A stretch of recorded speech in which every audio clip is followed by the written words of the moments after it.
Pledge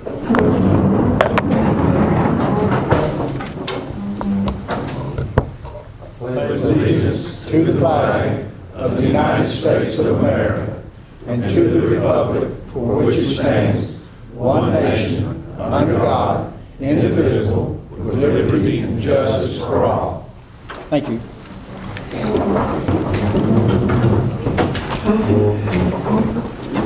Call the roll, please, Tommy. Present. Here. Here. Here. Here. Here. Here.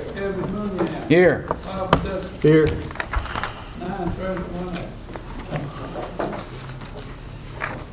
These, in November, we had several money issues to be able to take care of, and we didn't have a 2/3 majority on the commission at that time. So we had to go it over until the next one, which was December, which we didn't even have hardly anybody here. Some people work. It was a Christmas season for UPS, so he wasn't here. But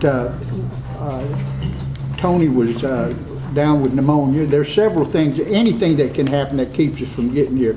So there was also stuff that was supposed to be taken care of in December, which comes over from November, which I got the summary of November, and then I had the agenda of November that would show you what we would have to do, and now we have all this other.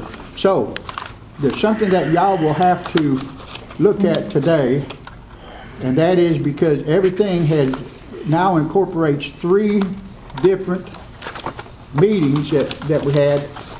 Everything's in a mess. We got people that I have left out, such as the Election Commission, that needed to come before on a budget amendment. We've got stuff that has gotten here that's you haven't had in your presence for the 5 days. So that right there is possible that you won't even hear it.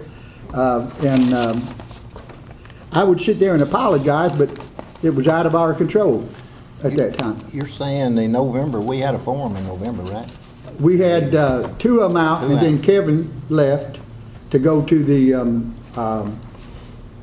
city council, which he had to be there. Now, it takes 7 at that time to be able to pass the money deal and everything else. So we actually had somebody else out because we didn't have a 2/3 majority at that time. And whenever time that we have voted on, when we have to vote on money, we have to have that 2/3. So I'm going to read, just in case you don't have it, I'm going to read the November, because that's actually the last meeting minutes that we had. The meeting was opened by County Court Clerk Bobby Smith. Todd Hollingsworth, 2nd District Commissioner, was absent, which was also Clint Higgins from the 4th District. And at 7 o'clock, 5th District Commissioner Kevin Mooneyham had to leave to attend the City Board of Aldermen. They were meeting.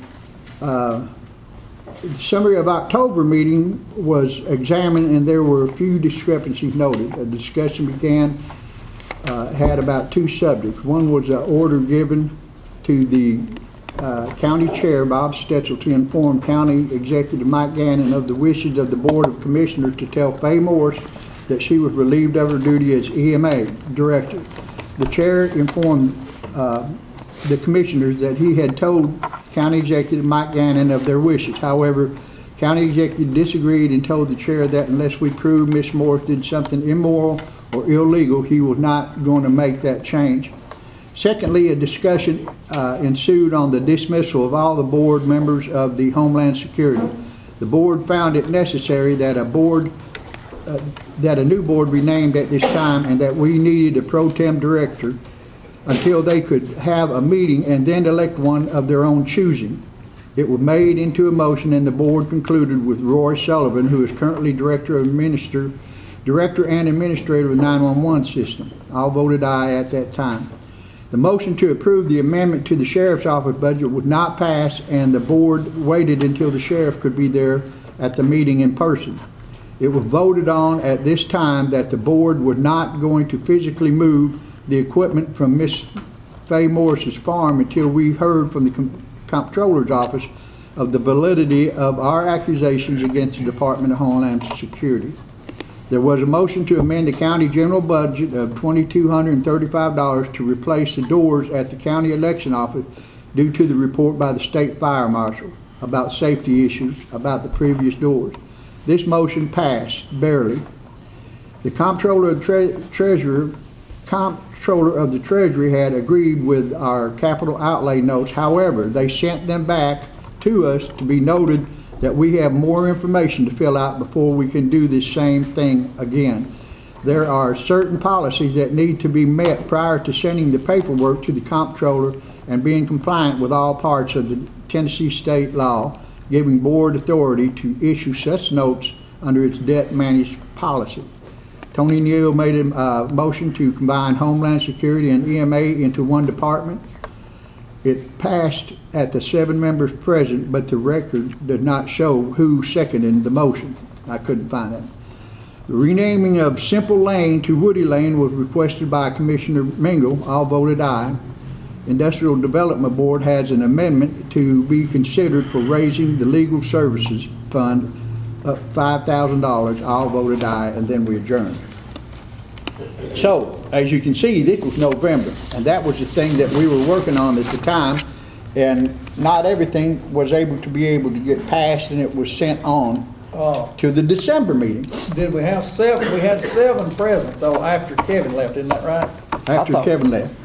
That's 7 present. It showed. That's more than 2/3. Yeah, no, that is 2/3. That is 2/3, yeah. Yeah. Yeah, that is 2/3. There's something that was made at that time, something happened, Mark, which I can't remember. I can't remember either. Where we had all agreed that we didn't have enough people to do what we needed to do. Well, the sheriff's budget, remember, they found something in it that they... They wanted the sheriff here. Yeah, they found something at the last minute, they wanted to put it off to the next meeting. Right. And that might have been it. So, as you see, that is 3 months ago, and we've already forgot most of the stuff that we're supposed to do. So then we go ahead to December, and we didn't have even a quorum just about. So we adjourned until today. So I'm asking the commission to have a little bit of leeway, or at least open up for discussion on some of the things that coming forward that normally we would say no. You know, we didn't have 5 days, we didn't have this, it wasn't on the agenda, or whatever, as far as that goes. And we'll go through that. Although you're the board, so you can do what you want on that. But I'm asking you to not just throw everything out because we haven't had all this together. Things were coming in, and matter of fact, today is when I saw the administrator of the election commission over here that says, "Did you get this?" And I said, "No, I didn't get it." I didn't get it, saying that we were going to have her on the agenda. So that's what I'm asking about there too. Now, the sheriff's has been waiting 3 months for his budget amendment, so we need to make sure that gets done today. We also have inventory list from the highway department, which you didn't have enough time to be able to look at. I know that.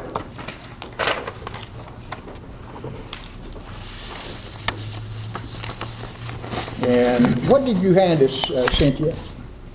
The inventory. Inventory from the clerk's office? The inventory from the highway department and the 3 months from the clerk's office. That's our report. Yeah. Okay. This is your quarterly report. All right. I make a motion we cover it all. Got a motion to cover it all. Take care of business. Okay. Second. All right. All in favor? What do you mean by cover it all? Everything we got in the package. You mean you're gonna vote on everything in it, or just gonna go over everything? We'll go over it. And vote on it too. Voting on the approval of the last minute, that was on there. Yeah, the ones that didn't come before they didn't have in their hands before 5 days. You got approval of the last meeting. We got who? The minutes. Yeah, where's approval of the minutes? We're fixing to. Mark Parker. Wait a minute before This we... is on the approval of the minutes. Okay. That's not what the motion was. That wasn't the... Jimmy made the motion, I think, and I seconded it, that we cover both agendas for both meetings. That's what I understood, right? Yeah, that's what I Yeah, that's what it understood was, too. yeah. We're jumping gun just a hair. Yeah. So let's vote to approve the minutes, then we'll go to Jimmy's, That's right. and then then we'll go from All there. right, I'll make a motion that we approve the summary of the November meeting that was just read, and we make a note that there was no quorum present at the December meeting. I second. Okay, before we vote on that though, you got here that the motion passed to put the 2235 for the doors. It failed, 5-3. Because it was It coming out of didn't the wrong, pass. it was coming out of the wrong place. We was pulling it out of general fund instead of out of maintenance, That's right. out of business maintenance. No, we discussed it because we thought it was in the Yeah. budget to do it. Right. It needs to come out of the building maintenance instead of coming out of the general Building fund. maintenance instead of general fund. He's right. So we need to fix that. All right, so what I read is not completely true then, Bobby. Well, you said it Yeah, passed that's right. barely, and that should, Yeah, I said it passed barely. that shouldn't be in official minutes. It's gotta be It a number. says it failed. It says it failed. The minutes reflected it failed? Yes. Okay, Because it was money. okay. Yeah. That's I'll what amend I, my motion to strike passed and say failed barely. That motion didn't fail because we didn't have people to vote for it, though. no. It failed because it was out of the wrong, it was coming out of general fund instead of coming out of the maintenance budget. Yes, it is, but it wasn't, it was coming out, was it gonna come out of that part of the general fund, out of that part of the money? Or was it come out of that on top of that money? You're gonna have a lot of more expenses, and, due to the fire marshal's report, that's part of it. And that's the reason y'all are gonna have to appropriate some money out of the general fund to cover it. That's the reason I asked for a budget amendment. This is just part of a long-going procedure. Well, see, we didn't hear none of that last meeting. We didn't hear any of that. All we saw was that it was coming out of general fund and not coming out of the maintenance budget. And those new doors would be normal maintenance for a building. Well, it is, unless the doors that were there were fine. They just didn't meet fire code. So this is part of the upgrade of the building to get the building within fire code. We need to budget for that next time. You'll have to budget before the next budget for that. We're in the middle of that now. I don't know what we'll have to do or not. but Okay, so that will be on It the... just failed because it was not coming out of the We'll have maintenance to budget. do simply because the fire marshal's going to run everybody out of the building. We'll put wanna it on discuss that right next now? month's agenda then. Get it straight? Is that what you want? Yeah. Okay. If there's gonna be a lot more to it than this 2235, we need to know all about the report, how much it's gonna be, and No what, idea what it is. We've already into it, 12,000. And we're just getting started. so we're just writing checks, It's an emergency. I can do that in the case of an emergency. executive order. Whatever you call it, whatever you want to, but. Well, I mean, you can write them, but that doesn't necessarily mean they get approved. If you run all the people out of there, you're gonna be out of fortune to find them a building, and that, got no choice, we've got to fix the building.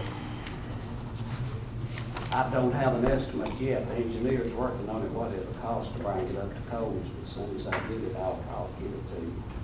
How did the fire marshal get involved in that? He was contacted by the election office. Yeah. What engineer's working on? No, I did not contact. No, it's not gonna be. He sent us the email. It's your meeting, Bob. If Take I make, control. let me make the record clear on that. If he's making this accusation, and I'm the first one that contacted the state fire marshal, the deputy state fire marshal, that information is false, incorrect, in every manner you can measure it. I did not even know Jimmy Teal until after I got an email from Mike Gannon that he had contacted that individual. So, Okay, that's, we'll take that up at the next meeting, if I'm it, not trying to ask you your barrage of problems you got here, but the record needs to be clear and correct on that. well, let me ask you this, Mike. Are the people that put in the door the same ones that's doing the work? Walmart. Oh, I have no idea. We have to get people, we're not doing the work yet. We're putting in exit signs and lights now. Well, that's what I'm saying, is the fact that when you got this door and then you got an amount of No, we got $22.35, somebody wants their money, you know? They're already paid. The door company from, I think McMinnville, a door company from McMinnville put the door in. And the check's already been written. Yes. Didn't have a choice. Election department was looking at moving early voting. We had to do that before we could have early voting. Yeah, well, the county executive got all kinds of leeway up until so much, what is it, $10,000? Depends on how big an emergency it is. Then you got an executive order. Let's go back to the agenda and clear up.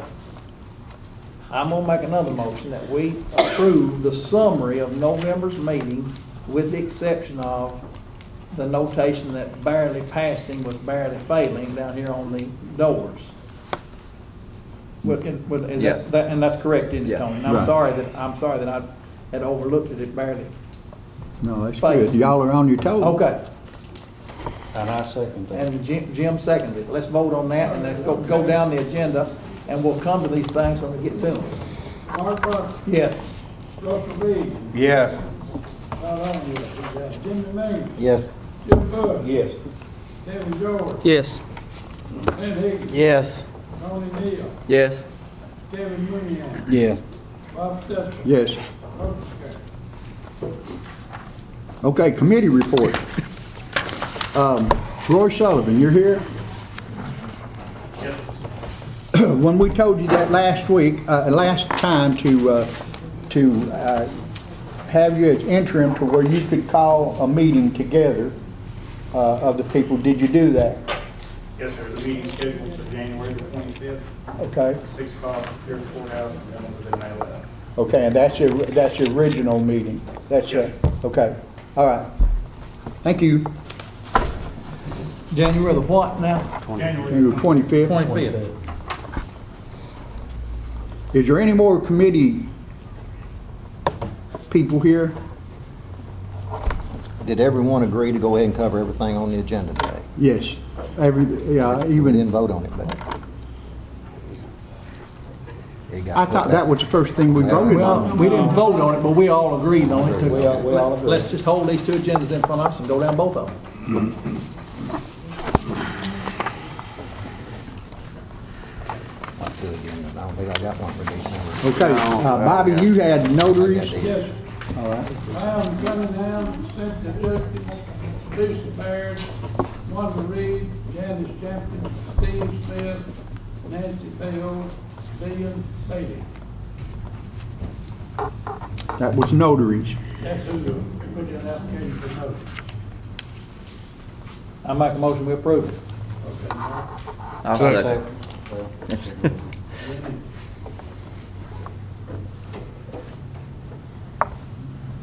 Mark Barker, Yes. Russell Reed, Yes.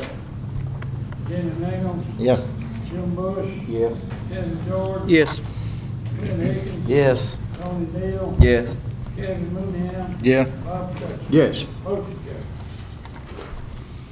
Okay, Ricky Coke called me, and he was sending up a stand-in for himself. Who is that? Ross, oh. Come on up here.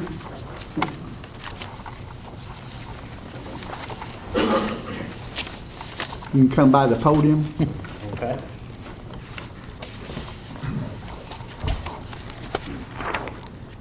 That's that's who you are. Roger Ryan. Now, this is on what he had earlier. I had put in the note that we could find the reference on this at the July 14th meeting. This is on the defibrillators and stuff like that. And go ahead, Roger. Well, basically what we're asking for, we've got 3 heart monitor defibrillators that are becoming obsolete. This is the last year that they're going to make parts for them, so we're not going to be able to get them fixed when they break. We've got 2 estimates from 2 different companies to replace all 3 of them. The first estimate was for $74,000. It was right at $75,000. $74,870.65, and that's from the Physio Control Company. And these are not bids; these are just estimates. So from 2 different companies. The second bid was for. We have 2 different prices on it. The first one is $79,985. That's just for the basic monitor with nothing on it, and the other bid is for $90,000 on that company, and that's Zoe.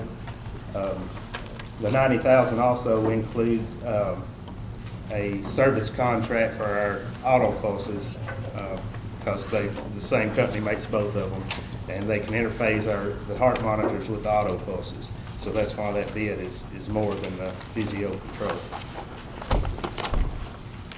The Physio Control bid here includes, it says, on-site repair and 1 inspection per year. Is that a service contract also? Yeah, right now, Physio Control is what we have, and we have a agreement with them every year. They come once a year to service those. Mm-hmm. And that's total $3,099 in this bid of $74,870. Correct. So you'd be getting that with them too, is my question. Yes. Okay. Yes, both companies will offer that. Okay. Once And that's a year. included in the quote here of $74,800. Correct. Just thank you, hold, stay there. This is from the July 4th meeting, and this is where Cynthia got written down in the marginal. Updates commission about the heart monitors being 7 to 9 years old. Quote of lease between lease purchase, okay, for 3 years with trade-in. Hoping for a grant. We'll find out in a couple of months. No decision made today on the new ambulance. Grant money has been awarded in the amount of $15,000, and he will be able to use some of the $36,000 in his budget items for equipment funds. Estimated cost at $105,000 to $115,000. Motion made to give Ricky Cope authority to take bids for the new ambulance. Have we even got that far on ours? I mean, did it ever come back up to us? Did he get his new ambulance? He's got the bids, and I have a resolution.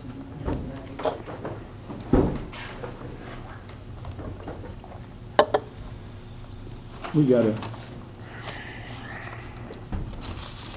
I had thought, and Doug Bowdry told me I was wrong on it, I think, but I had thought that since how they were taking over their own finances, why would they come to us for money? I thought that once they took over their own finances, they were going to finance ambulance service through what they generate themselves. Have y'all thought of that, or did you understand that we were still going to have to take care of some business for them? We started them out. We gave them startup money. But we're still the overseeing authority over them, just like we are. Well, I understand that. What was the point in putting them in their own fund? Yeah, that's what I'm saying. If they do it, they're going to make X amount of dollars that they would have been sending into the county general for us to be able to generate, use, put back in the ambulance service if we did. But now they're making their own money, to make themselves self-sufficient. They don't bring in enough revenue to cover their expenses. To cover that and buy new stuff. They never have. Well, We never will. Never will, and that's why these big ticket items we'll have to pay for them. okay. It's either that or are you.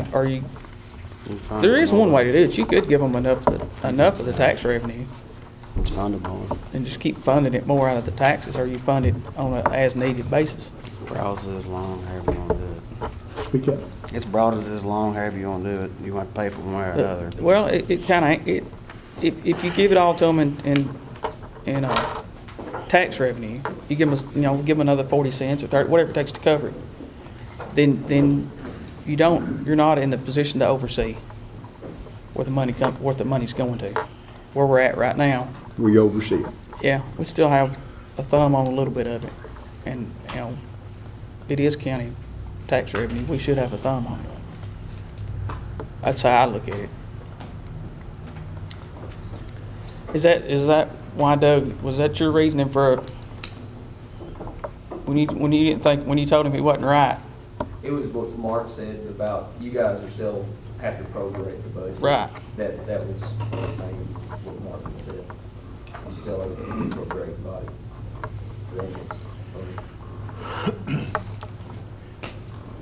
Well, let me ask one question. On the defibrillators you have now, you say you can't get maintenance on them, you can't get parts This will be on the them? last year. How much have you spent on them in the past? Do they require a lot of parts, a lot of maintenance? Over the last year and a half, yes. I don't have an exact number, but at least once a month, we have to have physio come and work on one of them. That's on top of their one-year contract Yeah, where they that's what Ricky service them. said back in July, that the older ones were getting, so they were needing a lot of repairs, and that they were not going to be making parts for them within a year. And we didn't need to wait to the last minute to, replace something like a heart monitor, because they use them. Y'all use them ever. Almost, about 85 to 90% of every call we go on, we use the heart monitor, so they're a vital part of our equipment.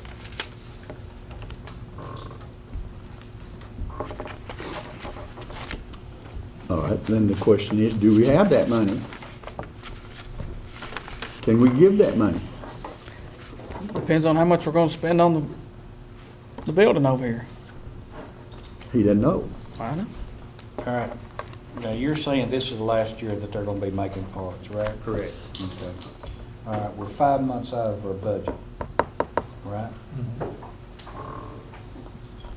The best thing I can think of right now, with us being 5 months out of our budget time, is to be thinking about, the new equipment, all that's, to see what we're going to wind up with at the end of our fiscal year, and then what our budget's going to look like next year.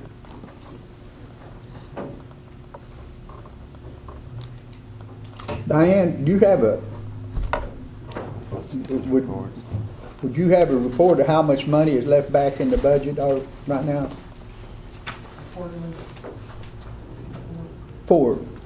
Between what? What are you asking for now? What our budget looks like right now? Yeah, I have a report. But, see, part of the ambulance service, we're still doing, we're doing part of it out of the new budget. And then as they get enough money, I'm reimbursing county general for it, but, I'm having to do that a little bit at a time. So it's not a real accurate, number because of that. It's all right. I don't think it is. I think we need to wait on this. Well, okay, he needs to know, though. Well, I understand that too, but he also said that the parts, this will be the last year for the parts of what we have now. Right. Okay, we're 5 months away from our budget. So, and we don't really know what kind of monies we have right now. So we'll be better off to wait and see what we wind up with at the end of the year and what we're going to be looking at as far as our budget.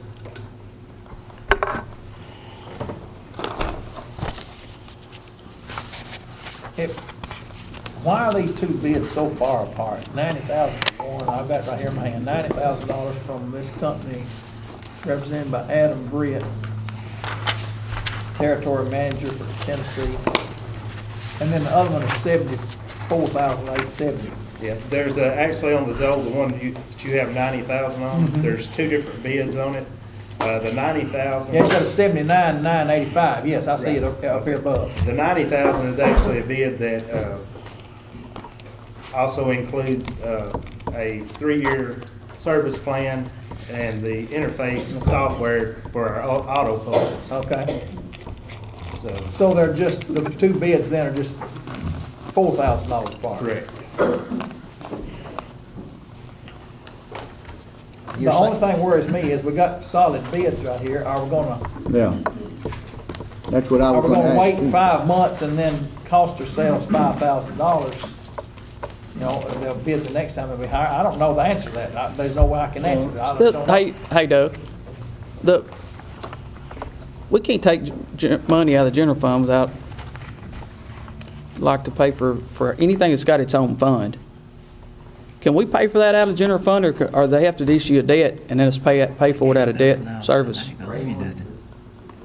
Because, well, they've got a tax levy on both of them.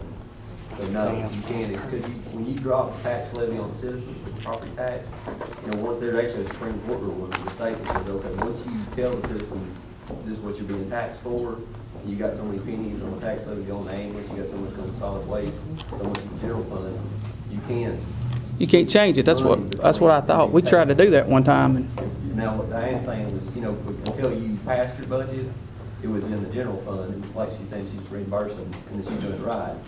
But like if you were just to dip into another bucket, you know, fund or bucket, and say, I'm going to take some of this money out of tax citizens for this purpose, and I'm going to do it this way, you know, spend it over here, no. so really the only way we can buy these things is get 3 bids on a note and issue the debt and then pay for it out of debt service. You can use debt service because that property tax levy, you know, debt service money is for debt. And then that'll leave our general fund alone. Okay. You're saying 15,000 of it would come off a grant? No, that's for the No, ambulance. that's for the ambulance. That's for the ambulance. I pulled all that money out. We've got, the heart monitors are different. They're strictly all county. How much are you asking the county for? The whole amount? The whole amount, yes. Yeah. What do we have in debt service? The lowest bid we got was 74,000. Which one's the best bid? Which one's the best deal? Is the $90,000 with the contract the best deal? Well, it is for us, because like I said, with that 90,000, we're getting the extra software and the extra contract on some equipment that we already have. That we don't have a service contract on it now, so those auto pulses were $15,000 a piece, and if And one we of them bought them pairs about up, 2 it's years just out of our pocket right now. And we bought them about 3 years ago, didn't we? Yes, about 3 years ago. So we go with this other company that we bought them from 3 years ago, then they're gonna be servicing the whole deal. The whole deal. Instead of having 2 different companies, we'll be with one company with the same brand of equipment. What money do we have in debt service? I don't know what our balance is right now. Well, it's been 150, about 300,000 over last year, give or take, roughly. We had, what, 2 million in it? Yeah, it was $1,700,000. Put it on a 3-year note, you're looking at 25 a year out The of it. debt service was there. That it? 30 a year on the We other. had 2.3 million debt service that we had fund balance. All right, You're talking about 30 a what we got year. coming out right now? How long will the things last? About 10 years. 10 years. So if we put them on a 3-year note, Yeah, and both companies said we can make one payment a year for 3 years. So about what, 30,000 a year then. Yeah. What plus interest, you're looking at 33,000 a year. yeah. That would certainly get us up to the next budgets where we're gonna do, certainly not take that much out of it. But your debt service fund is strong.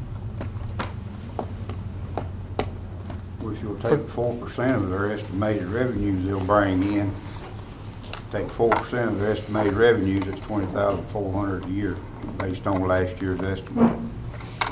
So you almost got it paid for. If you do it that way. If you do it that way. It'd be like adding another penny to the debt service. except earmarked for ambulance service. And about every 6 to 8 years, you'll be able to buy a brand new ambulance, write a check for it. Or in 3, 4 years, you can pay for the heart monitor. I'm lost. Go through that again with me. Take the estimated revenue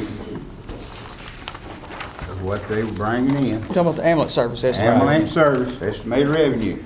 Take 4% based on the numbers of last year is $20,400.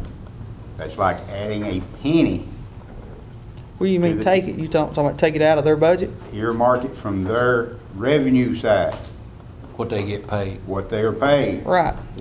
But if you take money off the revenue side And earmark it for equipment. you're cutting their expenditure side by 20,400, 24,000, whatever you said. But you're also banking a fund to buy equipment with that you won't have to pay interest on with taxpayer Have y'all got an money. extra $20-something thousand? I'm sorry? Have you got an extra $20-something thousand? That I couldn't tell you. I'm asking you. You're taking it as they come in. I know it, but you still got to operate. they're budgeted to have it coming in. You can't cut the revenue. You can't give them a budget of an estimated revenue of this much. If you cut that, you can't cut it without cutting their expenditures by 4%. And if we gave them 4% too much revenue to begin with, we didn't do our job. I ain't saying to give them 4% too much revenue. So where's the 4% come from? I hope we gave them just what they needed. If you did, you wouldn't be subsidizing $500,000 a year. Yes, you would, because that's what we just talked about that. The revenue is what they go out and earn. That's right. Some of their revenue is not what they go out and earn. Some of the revenue is tax revenue. The best just thing, is. the best thing we can do is to go the 5 months until budget time comes, see what we've got left over. Then when budget time comes, we know what kind of money we're talking about, and then go with it. We're going to start budget talks in 3 Pull months that out. anyways. Can't pull that out of the general fund. That's what I'm saying. We're not going, it's best not to do anything until we get budget time. You pull it out of that service, you never miss it. Anyway. Well, we got some options here that people talked about, and we know that the ambulance service, you got to have them, just in case one of our relatives get in there, and we want to be able to have the best medical that we can get. If they told us right now that their equipment was non-repairable, yes, it'd be a different. Well, they told us on July the 14th, and here it is in January. See, that's the thing about it. We've been, July 14th, Ricky stood up here and said that they're 7 to 9 months old, what you just read, Bob, 7 to 9 months old, and quote, lease purchase for 3 years with trade-ins, and we'll find out, no decision was made. But then we talked about and then we talked about the ambulance, and we've done the ambulance. Diane, did you say you got something for the ambulance today? For the loan on the ambulance that they're gonna buy, I have a note. Okay, to act on today? Okay, so the ambulance has been in the hopper ever since July the 14th, but Ricky told us on July the 14th about the heart monitors.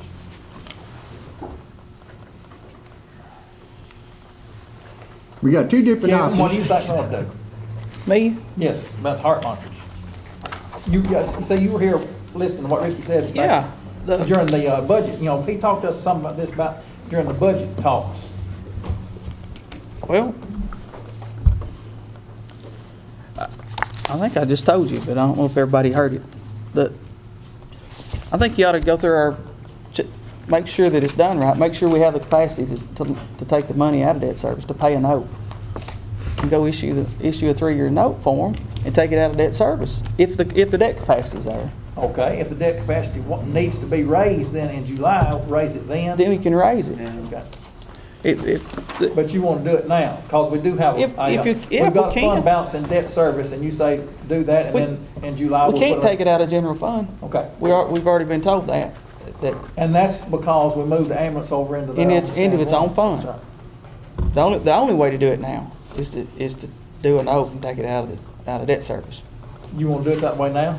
That's the way I want to do it, but We're going to see if it's, We- if well, it's not overloading we have debt we have a services. debt policy, and we just Yeah, need to go that's down through that debt policy, make sure we do it right. And if it's right, we'll be ready. If we're not ready at the next meeting, we'll be ready at the next one to do the note, and they can get their stuff. But see, We kick it down the road another month. 1 month, and that'll have the debt. And we'll be sitting have here- the notes here ready to sign for the 30,000 a year. But if we don't do anything today, you're going to kick it down the road, and you're going to kick it down the road, and the whole time these guys are spending money, keeping them running and keeping them fixed. Patching old ones up. That's right. But see, what I'm talking about, we gotta make sure what kind of monies we have in there now. In the debt service fund. The debt Right. service, Yeah, it's got but enough. your debt policy will ensure that you do that. If we follow it. Yeah, we have to follow that. We have to follow that. That's right. But I just wanna make sure that. I do it don't get too. overloaded. I do too. That's my only concern. But I also know that we didn't leave enough money in our general fund at this last budget I understand that. to be reckless with it and not be really, really careful. Right. Or we'll be sitting here broke. And Well, if you took that out of that fund, that wouldn't leave us like $40,000. that's what I'm in there. saying. I'm so glad that we can't take it out legally. So, we need a motion to put it out, to start the proceedings for the debt policy, and then by next meeting, which is gonna be on, I sent y'all. February the 12th. February 12th, that'd be a Tuesday, tell your director that we're gonna, But he needs to get the paperwork all done between now and then to have the debt, the note, have the right, bids for the, You'll have to pass the resolution. And out with the bids. And then That's right. the comptroller He needs to have a has to resolution next time, and then when we pass that resolution, that'll allow him to go get the bids on the money. because the bank won't give us the money until the comptroller approves it. That's right. But that'll give them a month to get everything ready and the resolution ready and all that stuff.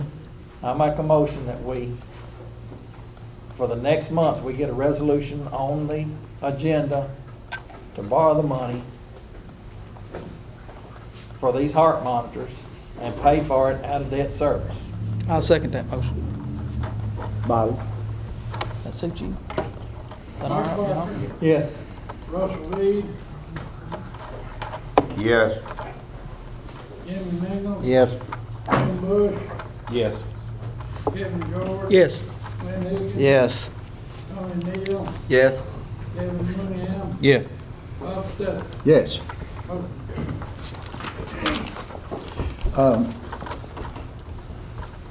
Mike, were you in here when I asked for committee reports? Was there any reports that you needed to give us? On your fire, yeah, on your fire. We do have the 3 trucks, that's what we need to know. That would be good to know. For the fire truck, they did all come in, we do have a few issues with some of them, but Casey's working on them right now. Yeah, did the company do everything they said they were gonna do? Right, so far, but we still got some issues, but I haven't released the last check until them issues are resolved. Good man. Thank you. Okay. What's next? Okay, number 8, request as a whole commission that County Executive Gannon attend all commission meetings. Mike, there's some things that we can't do without you knowing about it up here. And I think on the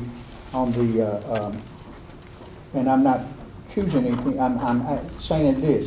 I think that the problem that we run into with the road department on their tractor and everything else is because you weren't here and you didn't know what was supposed to be done.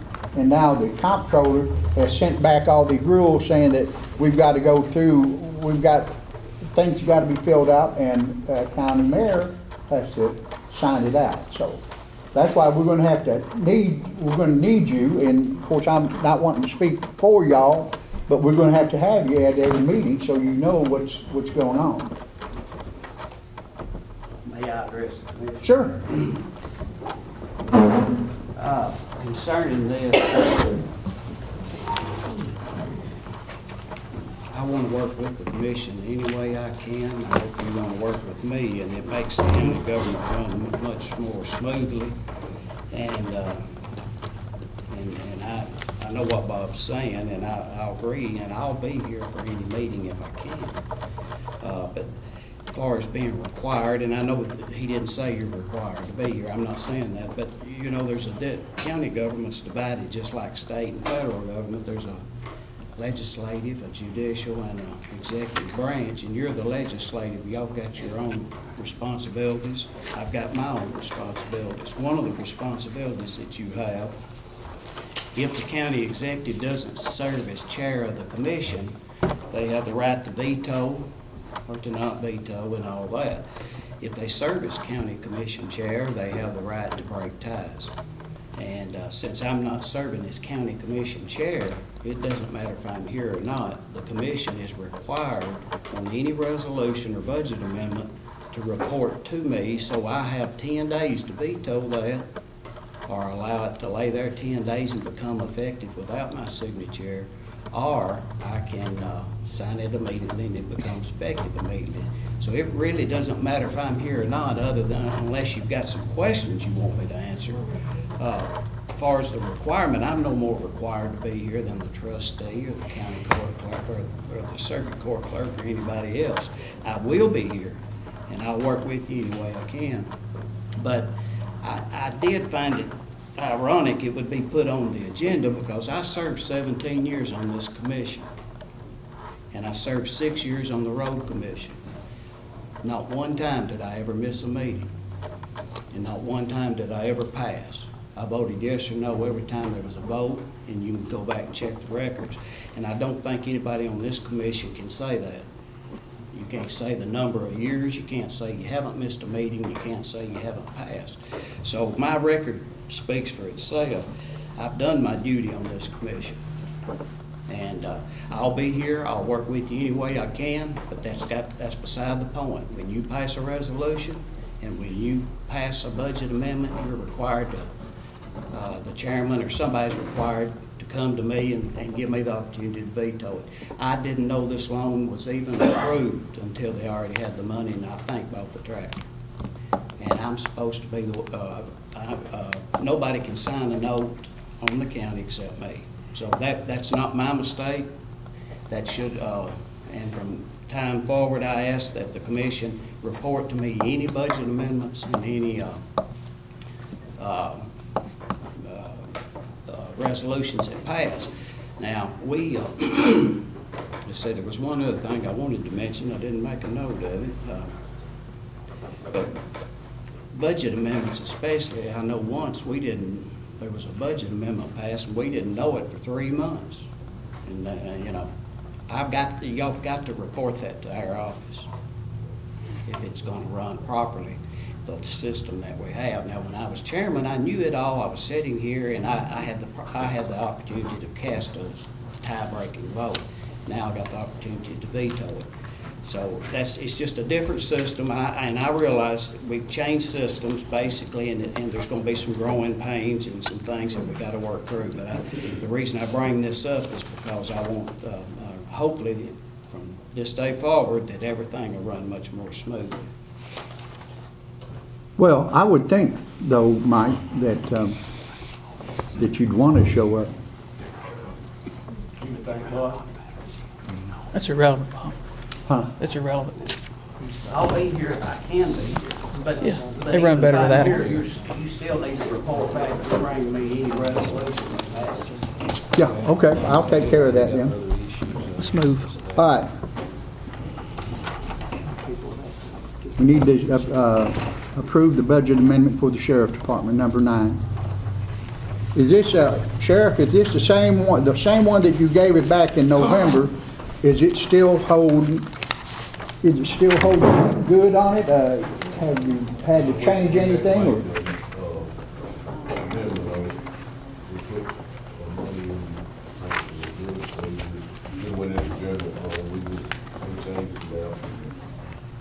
So, we've done it. We've done it. We're just waiting for y'all to approve it.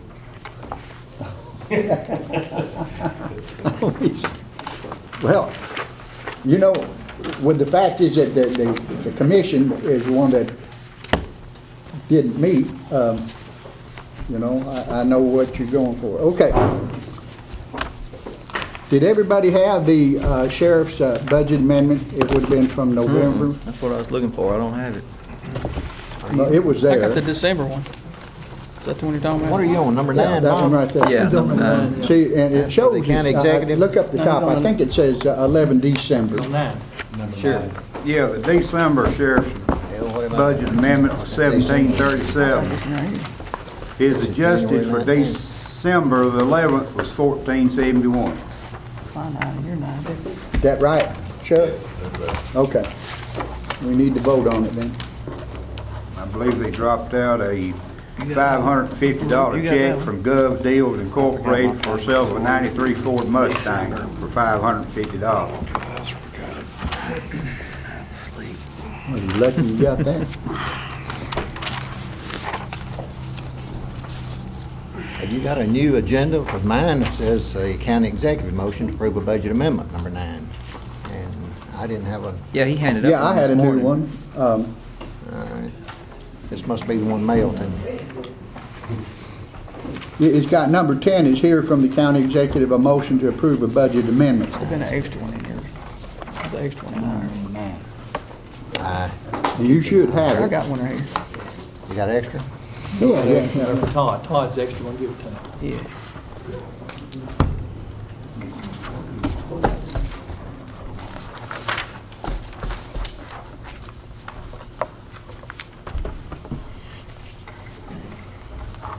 Do we get a motion in a second? I'll make a motion to pass the budget amendment to the sheriff's office. I'll second. Kevin George seconded. Mark Barker. Yes. Russell Reed. Yes. Todd Allensworth. Jimmy Mingham. Yes. Jim Bush. Yes. Kevin George. Yes. Glenn Higgins. Yes. Tony Neal. Yes. Kevin Mooneyham. Yes. Bob Stephen. Yes. Mr. Chairman, while you're on budget amendments, would you entertain mine? It's on, yours is Well, next. we've had a revision a little bit. I want to hand these out. And it's concerning the water line that we're doing. Since y'all were given that, that's the only change. It is for the grant, some more money has come in on the water lines out on Finney, Simmons, and Bassham Ridge and Lake Ann Road.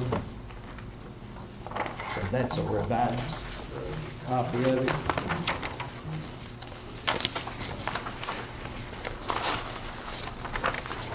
Tony, did I give you one? Yeah, I got him. Then I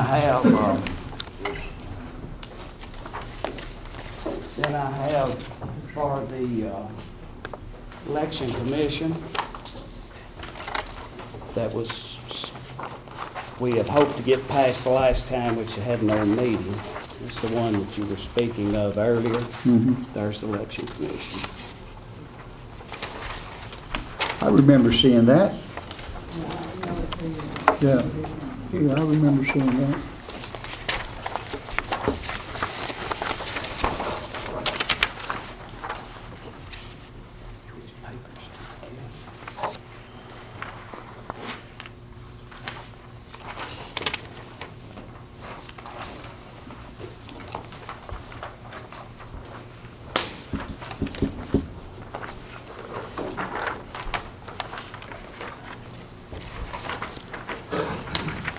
And then we have one for Reach. Some of their money has come in.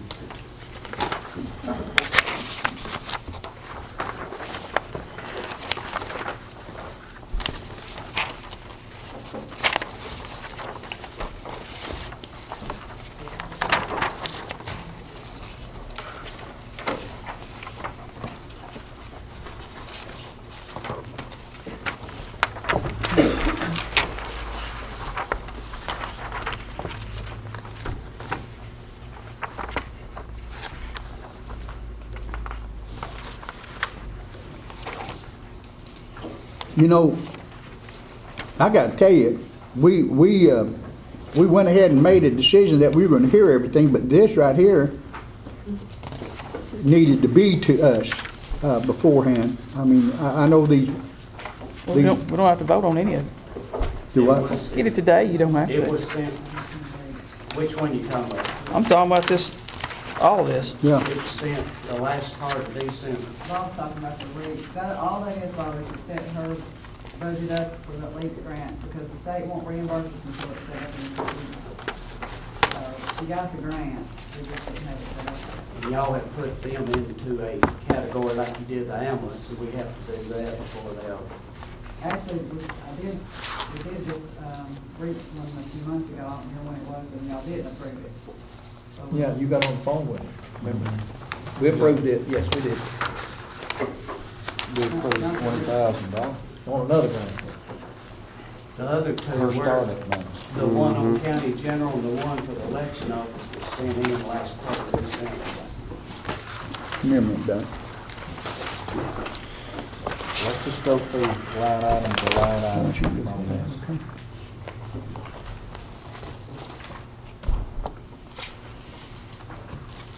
Take one at a time. If we have to discuss it. Not as a whole, $50,000 claim. Apparently. No, and it's from the 11-12. Jim has suggested that we go through Mike's, these right here, line at a time. That's fine with me. Let's start now. All the amendments and everything. These right here, yeah, let's start with these, yeah. Go We're with gonna start these with and ones then- on this page right here. And then we This just page right go way down. Work our way down, and then we'll get It was reached. supposed to come up there, we were here. I'll just, since I'm chairman of the budget committee, I'll go down through them. Where do you think it went? Does anybody have a problem with that? Anybody got a problem with that? Judicial commissioners is the first one that pull in, $460 out of fund balance to go to the state retirement line item. Just move from one line item to the other one. Any questions about that? Is the percentage that you have to pull out, Diane, increased? No, it's just that we didn't have it set up, and we have a new judicial commission that's on the time. Okay, the new, okay. Everybody clear on that? Do we want to vote on these, on this front page separately? Separate. All right. Now, can we vote by saying aye? I would say We're so. gonna vote one at a time, or we're just gonna, a roll call vote or not? Roll call vote. Write it down, because I don't have any of it, and I don't know what you're doing. Oh, I'm sorry, you got any more of those? Mike, give one more copy to To Cynthia. Cynthia. Bobby, call a roll on judicial commission. You have another copy of it, Jim? I don't know what you're doing. First time you've seen any of this. There's quite a bit of difference in numbers too between this and this. If you're looking here. I know it's from the one we got to the one he just handed us, it's different. They're not the same. No, long shot. Who needs it? You need it? When you look at all this other stuff you got added in here, I mean, your other charges is almost 50,000 more. See here, you got 130, you got 80 here. It's 50,000 more. Yeah. I mean, you got community development's not almost double. Yeah. More. I mean, you don't know what the engineering is and the others, and you've got this, that's another half. Yeah.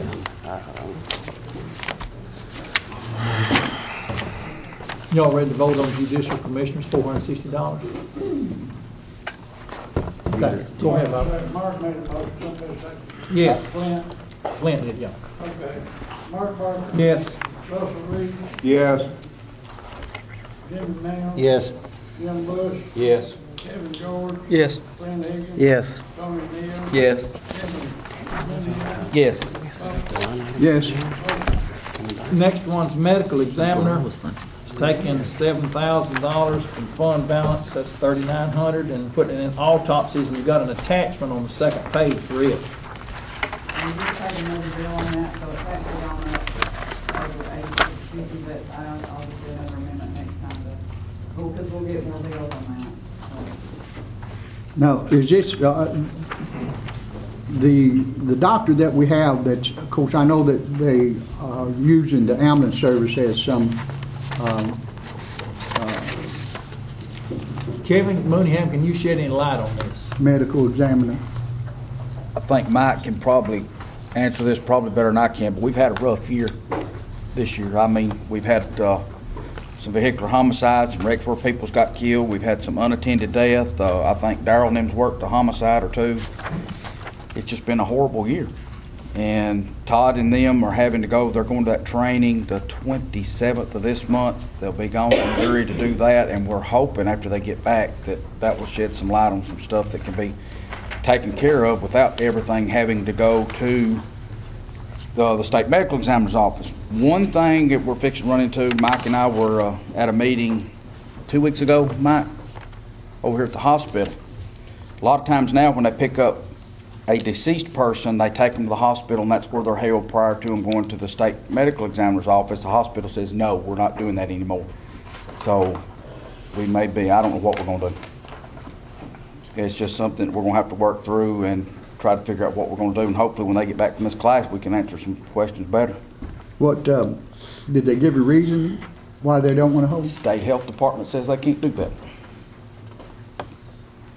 Part of the reason this has gone up so much is, like Kevin said, we've had a terrible year, and Dr. Rulin held that down for us when he was in there. He had so many years' experience that by the transition into another medical examiner naturally would increase because he's new at it. Now, I'm not saying he's not doing his job. He's definitely doing his job. And then I think Darrell's had a rough year, the city, everybody, there's just been a lot happen, and there's nothing we can do about it. If the medical examiner says autopsy, we've got to pay for it. And I think you said also that the state had went up on the cost of what it costs to do. Well, the company that does the autopsies went up, I forget how much, they went up recently. So you said something, in defense of the hospital, they have no choice. There was a body, I believe it was a murder victim that was over there for 2 or 3 hours, and they've been told if the state comes in, Darrell, am I correct in this, if the state comes in, this body's here in a room with no refrigeration, that they could actually lose their license. So we've got to do something. I don't know yet what. We've been looking at, and they're working with us. We might could work a deal out with the funeral homes, I don't know, but we're looking at several options. Y'all have heard the explanation of the autopsies, medical examiner. I'll make a motion that we approve this line item, $7,000 moving it into autopsies. Second. Kevin Mooneyham, seconded. Call the roll. Mark. Yes. Bubba Reed. Yes. Jim Green. Yes. Jim Bush. Yes. Kevin Jones. Yes. Ben Higgins. Yes. Tony Neal. Yes. Kevin Mooneyham. Yeah. Bob Stephen. Yes. All right, Homeland Security. It says see attachments number 2, A and B. And Roy Sullivan, you still here? All right. And let's see who else here. Faye, you're here. $50,000 received on 11-12 budget year at the bottom of it. So that was a grant? That was a grant, okay. Where's the grant? All that thing. The whole thing is a grant. You got the grant? 2B. 2A and 2B. And here's the copies that went to from the Wayne Prater County Trustee receipt, where he received $21,000 grant. And it went to Middle Tennessee Two-Way and Communication Evolutions. Looks like number 2 is Communications Evolutions. And it was paid on August the 10th of 2012, $1,373.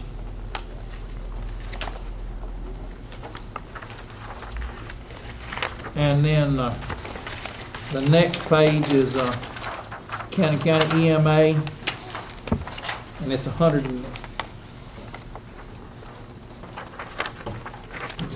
looks like $129. And then the next page is the grant, the Homeland Security grant deposited into Wayne Prater County Trustee.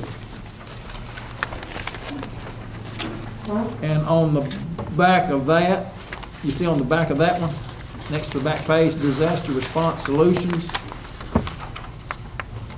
is a mass casualty trailer per specs, $50,027. And we got a note right here, initialed by, signed by Mike Gannon, $27. That's, he went over $27, paid out of emergency management budget, and the $50,000 came out of that grant that's on the other side. Any questions, anybody, or do we need to direct? It's the law enforcement equipment, the radios, did y'all get them? So why is that under law enforcement? Is that the same budget? Is that the same budget as their budget, or is that a different? It don't say radios. Faye, do you know what this is? Yeah, it does. I don't know why it says law enforcement. It didn't go law enforcement. It's not law enforcement equipment. That's what line it's under. Mine says that, but. Yeah, that's what mine said. I see it all. It's a 21502. Let's try to match it up. 21502. Where's it at? There ain't no 21502. It's the first page right here. Middle Tennessee two-way for $19,000. Yeah, it's not law. But it's just radios. It's not for law enforcement. It's for Homeland Security. Okay.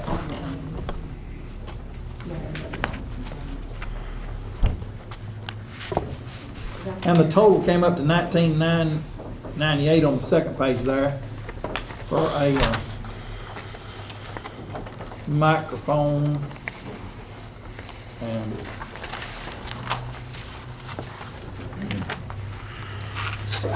Somebody explain to me how did the $50,000 grant came in 11 and 12, right? We're in the 12 and 13 budget. Yeah, it came in 11 and 12. And was that deposited in the general fund? Did it show up on our general fund balance? Yes, it was deposited in the general fund. That's why I taken out. And we knew then, once it was deposited in the general fund balance, we knew then we were gonna spend that $50,000 out this year or sometime. Yeah, we knew it. I mean, the trailer wasn't ready for a while, so we had to. But when we went through our budget, nobody ever said, you got to set this $50,000 aside over here because we're going to spend $50,000 out. Do you see what I'm getting at? There was $50,000 put in there, set over, but it never was set aside. This is going to jerk $50,000 out of your fund balance, and I'm not saying the money wasn't put in there, but we were counting on that $50,000 to get us through to July. And at the rate we're going in these meetings right now, 7,000 here and 460 here, we ain't going to get there without that $50,000. And I don't know what to do about it, except, I mean, we can't go back and tell us back in May that this was going to happen. That shouldn't have reflected. Now, I'm going to tell you why. This came in, it was purchase order with it. We just haven't read the check. We should have had a purchase order for this trailer when this money came in. And then we don't need to. So that $50,000 wouldn't have been showing as a debt fund, as a general fund balance. You should have had a purchase order against that, which would have showed up in the expenses. It would have showed up in expenses for 11 and 12. Yeah, because we didn't know when we was going to get the trailer. It just was longer than we had anticipated. so you're saying that it should have been on, it probably was on both sides of the ledger, even though it was paid in August. I can't say with all certainty. Well, it's stamped here, it was paid in August, so that's just right after July, August the 10th. It was. There would, once the money come in, there. I would, and y'all can do what you want to, but I feel a lot better about voting on that if I knew for certain. Well, I mean, it doesn't matter, the money's coming in already gone out, because it was, all that was. Yeah, but it does as far as the way I vote. Well, I mean, the point is, this was state money, and it's a reasonable trailer, and they just run it through our account, and it's located. I want to know if we're gonna be $50,000 short on our fund balance because of it, or not. I want to know if the fund balance that we approved in July is the same fund balance we're going to have, or if we just got skinned out of $50,000 in our fund balance. Is what I want to know. You did get skinned if you had the money there to start with. I did if you had it spent and we didn't know it was already spent. Yeah, I mean, the fact of the matter is, it came in, it's gone out. So, I mean, I know what you're saying, but I don't remember if, we didn't budget for it last year because put in this year's budget, because I always wait till we. We used to budget for it, and then But now he said that it was, that you already had the purchase order out. So was the money already spent? Yes, she just didn't say it. Yeah, they wrote a check. But they said they wasn't sure. In August. wrote a In check. August? August, yeah. But it didn't show against our fund balance. I'm saying, was our fund balance correct? Your question is, Kevin, then, were we $50,000 off on how much we thought we had in Yeah. our cushion, right? Did we Fund balance. have 50,000 less when we started than we thought we had, is what I'm asking? Well, Is this gonna drop our fund balance down from I 120 don't know to the 70? answer. I don't know the answer to that, but it should have, with the purchase orders that, you're saying that it should have been outstanding things, Diane, at the end of the year. You resolved all those outstanding things that were already billed to us. Yeah, but it will affect the fund balance. It'll drop it down from 120 to 70? I guess my point with this is when we show up here in June and we're out of money, I want everybody in this audience to understand that this commission thought we had $50,000 more than we really had. Is that right? Well, I suppose so. I suppose so too. Why was this 50,000 not put over in the Homeland Security budget? We never heard anything about it. Because Homeland Security showed a zero balance of funds coming If in. it had, it would have been put in last year's. Right. She's saying it come in last year. We obviously don't ever budget. Coming on last year's budget. But I never saw where that came in. But why was it put under the Homeland Security, though, is what I'm asking? Why wasn't it put in their budget instead of... We used to do that, and y'all told us to stop. Somebody did. And had a bid on it in there. So that's when they started. Normally, it would have been in their budget.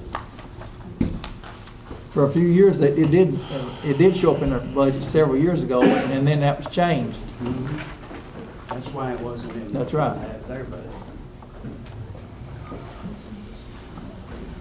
Because this was $50,000 that had already been approved by the grant, whoever gives the grants. Did we approve the grant? Did we approve it? We didn't Yeah. approve it.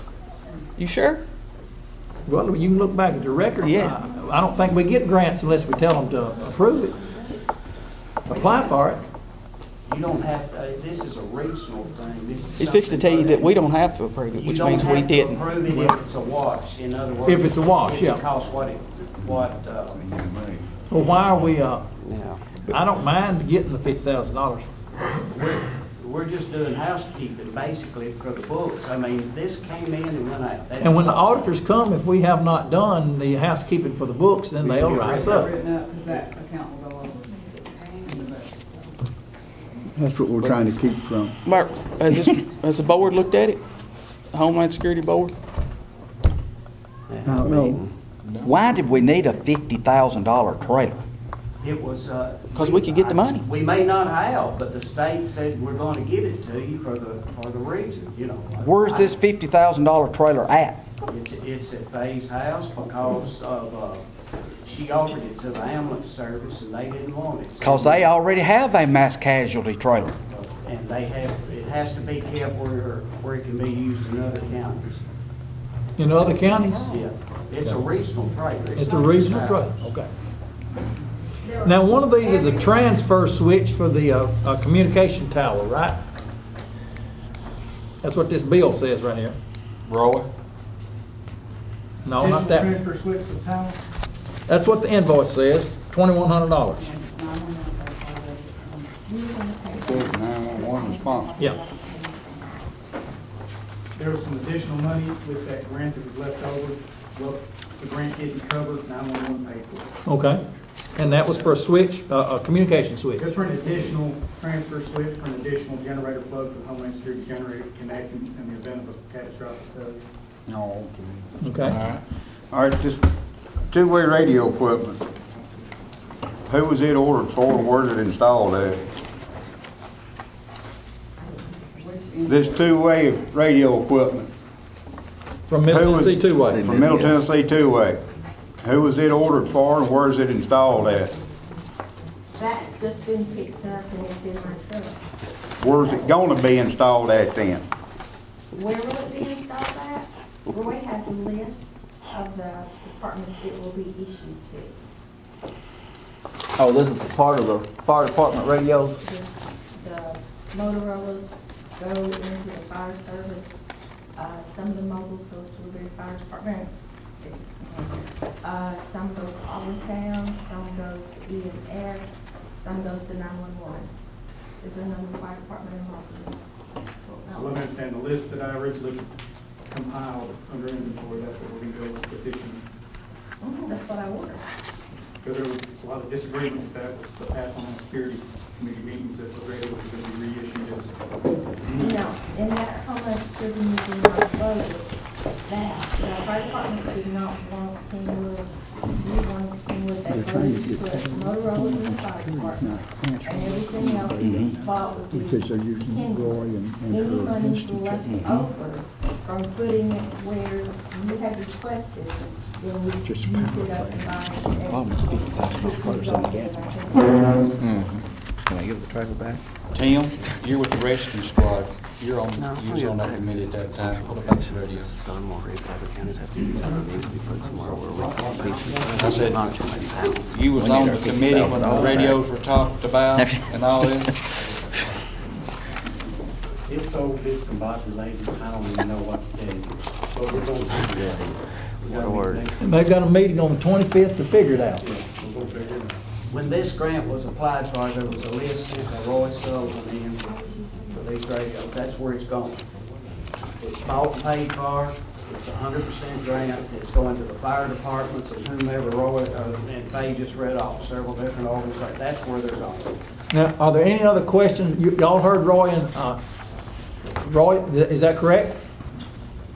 Apparently, it is now, yes. Okay. Wait a minute. Do what now? What did you say? You talking to me? Roy? No, I'm talking to Roy. Roy, tell Jim. What'd you say, Roy? Stand up, Roy. Past Homeland Security Committee meetings, there was a disagreement on where the radios were going to go. We did agree during those committee meetings that the mobiles were going to go to the fire apparatus that was most needed. The portables were never officially decided. The June meeting was abruptly ended, and we never did come to a conclusion where the portables would go. The language you're using now saying, yes, we're going to go by my list, is news to me. I've been arguing it The only thing for well over a year and a that half. was we put them in the fire trucks, and y'all did not want to put them in the fire trucks. And that's the only thing I fought for, was that every fire truck had to have a new radio to be compatible for the FCC ruling that was supposed to go into effect in our county on January 1. So that was the only argument that I had, was to save the fire trucks.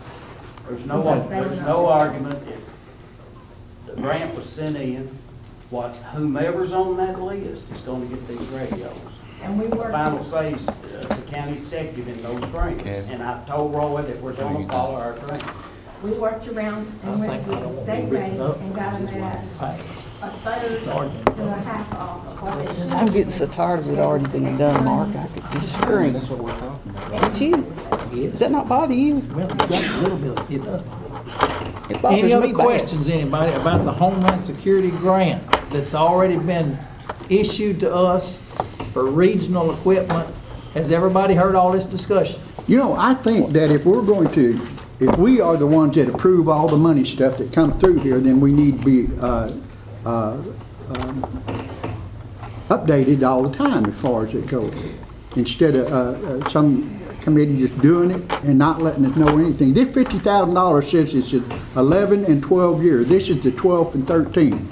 This is 2012, 2013 that we're in now. So they've had the money sitting there, and as Kevin says, that he feels like it was either not shown in the... We based our fund balance on that fund $50,000. But the thing about that is your fund balance will have items like that will lower it, that doesn't pop out, but it'll also have things that raises it. We got a $30-something thousand insurance payment the other day that raised it, you didn't factor in. We got a return on some insurance, workers' comp. So the $50,000 in revenues is already, the $50,000 in expenditures you're speaking of has already been overcome in unexpected revenue. But if we hadn't had this, we'd have had $50,000 better on Faye Morris is raising her hand. She wants to make one more comment. On this mass casualty trailer, the commissioners were aware of that. When I made my report in on the FY09 grant, and in fact, Mark and I had an at-length conversation about it right there at that table. That was in the 09 grant, and the tower system was in the 08 funding. The tower system could not be completed in the 08 year, so we had to do swaps with stuff in order to move that 156,000 or 170,000 from 08 grant to an 09 grant, which allotted us another 3 years to complete that project. And you're talking about your discussion with the budget committee about, right here in this room. Right. 2 years ago. Right. Yeah. And then. And these wheels of this government stuff, when you're applying for grants, move slowly. Very slowly. And it crosses budget years. There's nothing you can do about that. Anybody stay up. And all of the fire department people here know that it crosses budget years, all these grants and stuff. It's funny to me, the grant I've got down there don't cross budget years. My grant The don't. reason our money came in early was because we had all the other trailers for all the other counties was in the 09 budget, 09 grant. When we transferred it, that put our trailer in the 08. So to close out the grant, they had to then send us the funds so that we did not lose those funds. And then when they did their mass order, then they ordered our trailer. So that made that money sit here longer than normally would have sit here because of the switchings that were done. Roy, are you satisfied that the radios will go where they're supposed to go, and that all this stuff will be sort of finalized in this January the 25th meeting? With radios, yeah. Okay. Anybody got any more questions? I do have one additional Okay. question, Mr. Chairman. That's okay. When this grant money comes in, is it possible to amend the budget as miscellaneous income? Are you asking Doug Bodie that question? Yeah, I think Doug probably is. What's the house already? When you get some of these large grants that come in, and now that's got to be, it comes in halfway through the budget year, you have to take that out of other existing line items to account for that. Can you do an amendment that's miscellaneous income, like with an insurance settlement or something like that, to offset that during the budget year? Usually they want to see coded to the correct is that it's a following question. I don't know how we follow the question. I think audit is probably right to do it, not accounting for that proper where it should go. We don't care if we get rolled up for an audit.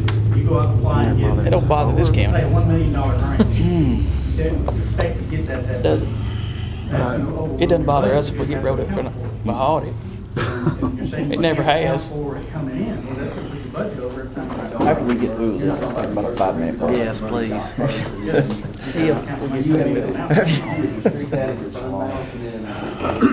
All right, that's enough. I mean, is your question answered? Is your question answered, Roy? Did he answer your question? Well, okay. One of the things that you said, I mean, we just have to come out and flat say that. Now, one of the things that we said is Roy's going to have his meeting on the 25th, and that's where they're going to decide on the leadership on it. Right now, we're having problems because we got Faye and Roy that are making different things, requests or different things happening on here. You know, you got 911, you got Homeland Security. I understand that. Now, we had, and Faye, you know this, I mean, nothing that you don't know, that we as a commission voted that against you, saying that we, what's the word for it? That we... Vote of no confidence. Yeah, no confidence, that you weren't doing the job that we think should have been done. So that's what we did. And in doing so, we have gone through the process of now getting another Homeland Security board going. And it's hard trying to answer both of you, and it's hard for both of you trying to get accomplished what you both need to get accomplished. So, Well, if the chain of command were followed. pardon me? If chain of command were followed, there wouldn't be a problem. Because it's not 911's responsibility to account for the UIZ Homeland Security grants. We have put, right now, we have put we passed that motion on EMA and Homeland Security putting them together, right? They've always Okay. been together. Well, That's federal. on the 25th is when we should know some kind of leadership. Do we want to put off, do y'all as commissioner want to put off this Homeland Security budget stuff till after the 25th meeting? Yeah. Yes. Okay, let's move on down to the water line project. I'm voting no either way if we won't go ahead and go with it. Don't matter to me. All right, do y'all want to vote on the Homeland Security, to clean up our last year's books?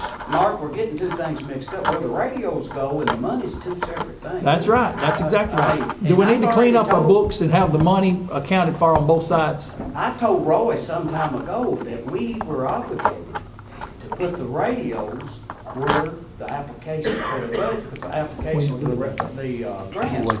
I feel like we'd be lying if we put them elsewhere.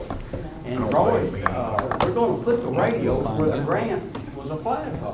The money just come in and bought the radios. That's right, it's got nothing to do with where they're at. The money is in and out, it doesn't have anything to do with where they're at. If they're sitting out here on the square in a pickup truck right now, it doesn't matter. If you put it off till March, we can see what the revenues are gonna be. Yeah. And we might see if that 50,000 is gonna be back in there or not. It doesn't much matter, it's already gone. Yep. It doesn't matter. We're not gonna be audited until the end of the budget year anyhow. We don't need to always be all of a sudden doing something. I'm ready to vote on it right now. Yeah, we don't need to be doing something on these things after money's already been spent. You can't help it. You can't help that. That's like, that's just the way it's done. Okay, but we'll wait on Homeland Security because I don't think we can get it passed. So let's go to the water line. Wait till we can get it passed. No, wait till it's clear for somebody. Well, we need to know. Are we putting it off till next meeting? Yes. No, we're not going to. If it fails, it'll go to the next meeting. Bobby, call a roll. All right. Mark Barker, Yes. Russell Reed, No. Jimmy Mangle. Yes. Jim Bush, No. Kevin George. Nope. Glenn Higgins. No. Tony Neal, Yes. Kevin Mooneyham, Nope. Bob Sutton. No. That's 3-4 and 6. So they'll have to be discussed next meeting. Let's go on down to the water line now. Any questions on it? Finney Simmons Road, Bass Ham Ridge, and what other one? Lake Ann. That's y'all's way. Any questions about the water line funds? That's the biggest one that we've got here. And that's the one that... And nobody will be fussing about it. Okay. And it may come in one budget. I mean, Who made that the water motion? lines have done that way for years and years and years. Who made the motion on that vote? He did, but I don't know if he got a second, did he? Well, 3 voted for it, 1 second. Do I? Only 3 voted for it, so it failed, didn't it? Who they gonna put in the minutes as a second? Jimmy, would you second it? You voted for it. Second. Put Jimmy down, Cynthia. You gotta have it. If you don't have it in the minutes, I'm sorry. it'll look like you. All right. It looked like the last one, unclear who seconded it. All right, hold on a second. All right, Bob, I'm What turning do it you got? over. One more? The water One line. more budget item, then I'm turning it back to you. Okay. Okay. Water line is on the last page, totaling $174,000. Any questions? I make a motion, we pass it. I second that. Jim? Yes. Mark Barker, Yes. Russell Reed, Yes. Jimmy Mangle. Yes. Jim Bush, Yes. Kevin George, Yes. Glenn Higgins, Yes. Tony Neal, Yes. Kevin Mooneyham, Yeah. Bob Sutton. Yes. All right, we're going to take a 5-minute break. I know.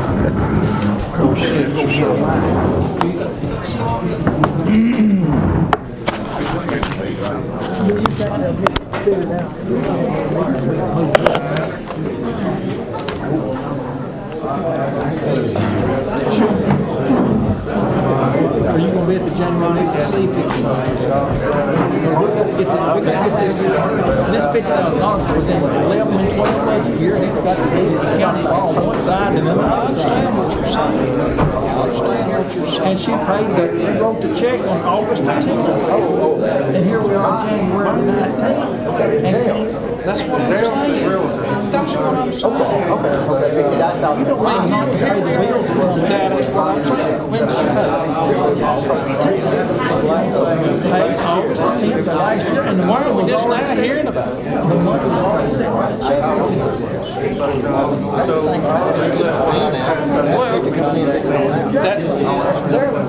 They're mad because they there's 50 more in there than they thought. But it's like I said, we had money from workman's comp. When did he do that, Diane?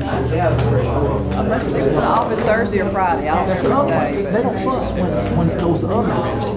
Well, you know, like I said, you know, when they said, look, coming in here, and this coming in there, and say, well, you know, the 50 done. Well, what if you didn't? What if you didn't? Y'all will be the right, send y'all something in the mail, like, I'll do whatever I need to do. I just feel like I don't trust what I'm doing, and I don't trust you completely. It's the fuss between the family and Yeah, no, that's gonna be enough. well, actually, 25th of May. But it's not like, I just didn't tell y'all about what 50. I mean, I really didn't even think about it when we were doing the budget. I mean, it's just been sitting there for a while, waiting on that transfer. Here it was last year, and then now it's January of this year, and now we're just hearing things about it. That's what troubles me. Well, and I don't know how to change that. I don't know how to. Well, the only thing you said, well, I guess I could, when we get it, maybe I could just let y'all know about it. there you go. Yeah, that's fine. When you get the money for a grant. When we get the money. No, when you start the process. Yeah. When you start the process of doing this, then we know it's in the works. Okay. You know, that's, you know, because see, we didn't know it was in the works. And I understand that. And We might have 2 years ago, and I can't remember 2 years ago. well, I can. And like on Reach, all of that, she got the contract, she's getting, it's just a set it up. That's all I know. Next question about Reach, they're paying more money. Now they are, and I've gone through and estimated her to be in here, and I think she's gonna come out of it. And that's probably about what she wants. She's got some more grants that she's applying for. She don't know yet. Because, you know, we get to the point that it gets into the tax bill. I know, and I keep, I'm telling you, her and the service, I keep running the tally every single day on those two funds because I'm trying to get the county to pay bills. Diane, you do. Well, I don't know, I just feel like Well, see, he's like me. No, I'm like him. We just want to know and stuff. and I don't blame you, she And then when it just comes up to the point where today, you know, we're going to do it today, when it starts, When I want, we get a grant, I'll let y'all know. thank you. We'll make that statement when we get back. All right. Oh, Kim? Where are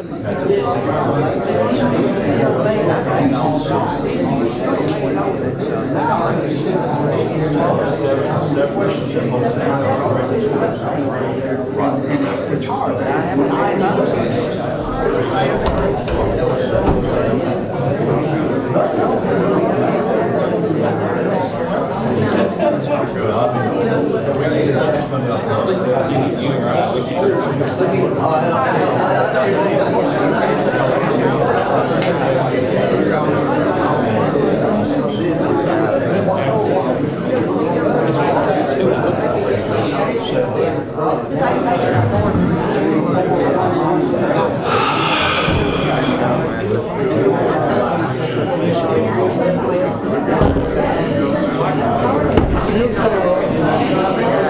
I'm ready to go. I gotta get out. I gotta do too. I ain't been to bed since noon yesterday. I'm ready to go to bed. Where you been, honey? Hey, man, we're gonna be up all night long. Come on. What time did you get up yesterday, though? What time did you get up? I got at noon yesterday. I got up at 24. I'm ready for now. Well, hey, I'll give you 4 hours. All right. We'll trade out, all right? So that means if I go to bed at 1 o'clock. You don't have to stay up till 5. You're back at even. Where'd you have to go? Kentucky? Memphis? Oh, I like going to Memphis better than Louisville. Why? Traffic ain't nearly as bad. Like, it's crazier traffic. Hey, tell me something. Where did the Lendell Grisham, was he from Yellow or was he from Holland? Holland. Okay, somebody told me he was from Yellow. I said, I don't think that's right. So I'll ask Jim, he'll know. Oh, man. What do you think? I'm ready to go. There ain't no way we can go. Our security against paid off. It don't matter. Hey, Mercy, $4. Yeah, I got to do anything tomorrow. They're laying in bed. Yeah, about killed my husband. I was sitting there rooting for Alabama, though. I hate Notre Dame as bad as anybody, but I hate Alabama as bad as anybody, but I hate Notre Dame 10 times harder. They embarrassed him. This is where. Oh, I got a root for the SEC. Oh, absolutely. You know, I mean, That was a joke. Doing it on the solid waste. Yeah. And I'm glad it turned out that way. I was hoping they'd beat them 50-0. Then He tried to. on this hotel tax right here, it's been approved by our attorney. It's just been approved by our attorney. What, the hotel Motel? Yeah, he had to go through it. Now we can make a resolution, which we're going to be doing this morning. They should have beat up Pittsburgh. This afternoon or sometime. Whatever. Yeah. Anyway. Two meetings, you know.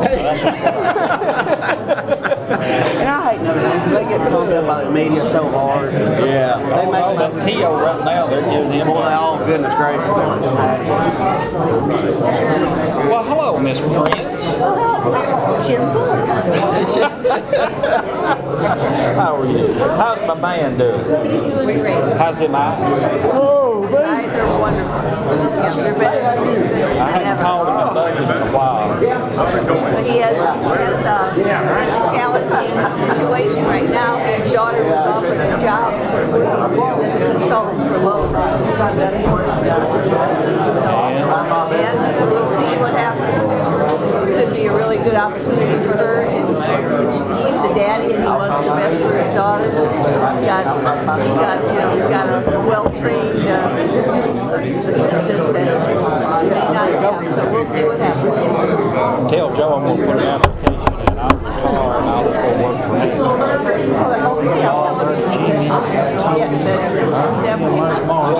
Where's Russell? Tell him I can screw up just as good as he Russell's out here. You may not get paid as well. That's good. You don't have any benefits. Well, hey, Russell, let me know this. As long as I'll tell jokes all the time, we'll be all right. He's a call. I think the world of him. They've always treated my mother and mine. As long as he knows you can think the world of him. Digest, like digest.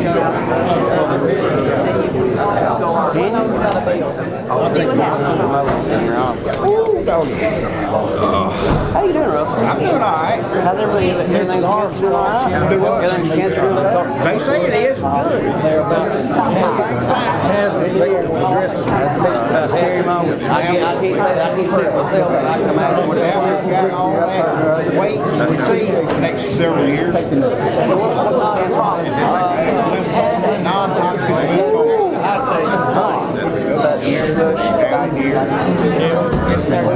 I'm glad you're doing all right.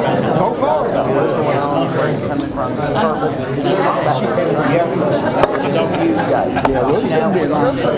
don't have Don't run how far. I'm just trying to stay awake while I'm trying to avoid that. I got up noon. Come on down the street. No, I said it's very good. I know. Bob. the frustrating part. And this No organization. they'll say It's gonna be 25 years. That's why you saw this. Let's go. He's been up 24 hours. He's what? Been up 24 hours. What happened? Working? He didn't work. He worked last night. He was there anyway. I don't know. Did you work? No, I didn't work. I mean, I've been up. He's just riding around all day. Staying awake all night. They were missing Jimmy. There he comes.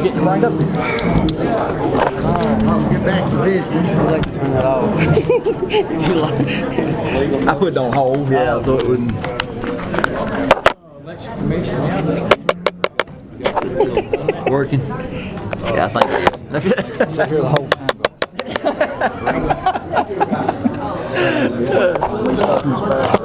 But that sounds wild. Mr. Chairman, Yes. when we left off, I thought we were finished, but we had another one from the budget amendment from the election commission. Right. Oh, yeah. So that's where we'll pick back up, but I want to make a statement here before we continue on. Diane Hickman, the bookkeeper, came over to Jim Bush and some others over here. Going forward, she has suggested that she, to make things clearer, when she gets a grant approval and process, that she will send us a copy of that grant. When they start the process, she's gonna send us a copy of that grant, so we'll know that this $50,000 or $20,000 or whatever it is planning to come in, and then she'll notify us when it does come in. That's great. We thank And you, that Diane. will make it Make it a lot easier. clearer. Now back to the budget amendment from the county election commission. Here it is, signed by Dorinda Mankin, and it is for $900 to move it over to legal notices. Yes, sir. From election workers. Yes, sir. Any questions, anybody? I'll make a motion that we approve the election commission. I second it.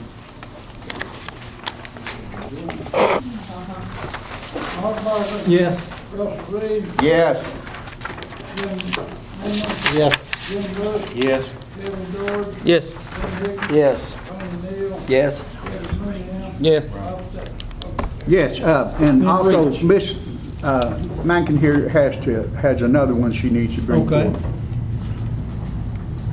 I don't have copies of it because it was just faxed to me from Diane. Due to the lawsuit that the election commissioners are under at this point, we have already received an invoice from the county attorney in the amount of $1,637.50. That is not in my budget. So I need to know how that needs to be handled. It's the county's attorney, and we had to defend ourselves. And how far are we in the case? I mean, how? This here was just preparing to answer the lawsuit and speaking with the 5 election commissioners. How much did he charge in an hour? $125 an hour. against the county. And this was 13.1 hours. Okay? Sounds reasonable to I me. understand what you're saying. Any I just questions? have a quick comment on that. While I don't know with any certainty, I would guess that it's probably less, it reflects less than probably 5% of what, I think we're only about 5% into what legal costs may be involved. That's just a guess from my viewpoint. 5%? That's just $1,600 is 5% of what you feel like it's going to take to defend what had happened? I'm just talking the time invested that's reached this $1,600 figure is probably less than, or in the 5% ballpark where we're going to be before this matter is finalized. Maybe we ought to send the bill to May Babers. Maybe she'll. Yeah. AJ McCall.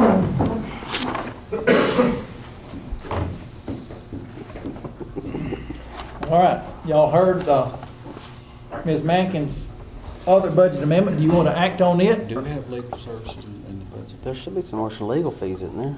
A legal fee Yeah, line there's item? some for it. Maybe we need to take that $900 and put it on the legal fees.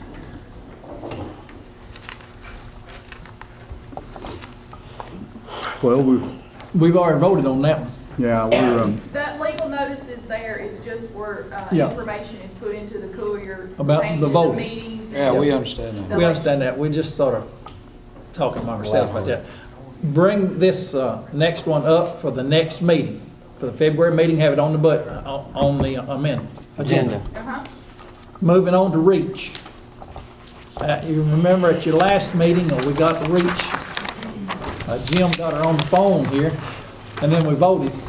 And then the rest of it has come in, and Diane has assured us that she is keeping an accurate record of how much REACH is using, and even projecting what they will use, and they're gradually able to put some back into the county general that was taken out to subsidize them those years that they fell short.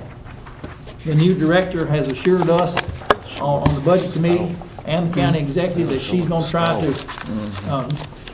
pay back what was subsidized. I mean, the county general was subsidizing REACH inadvertently.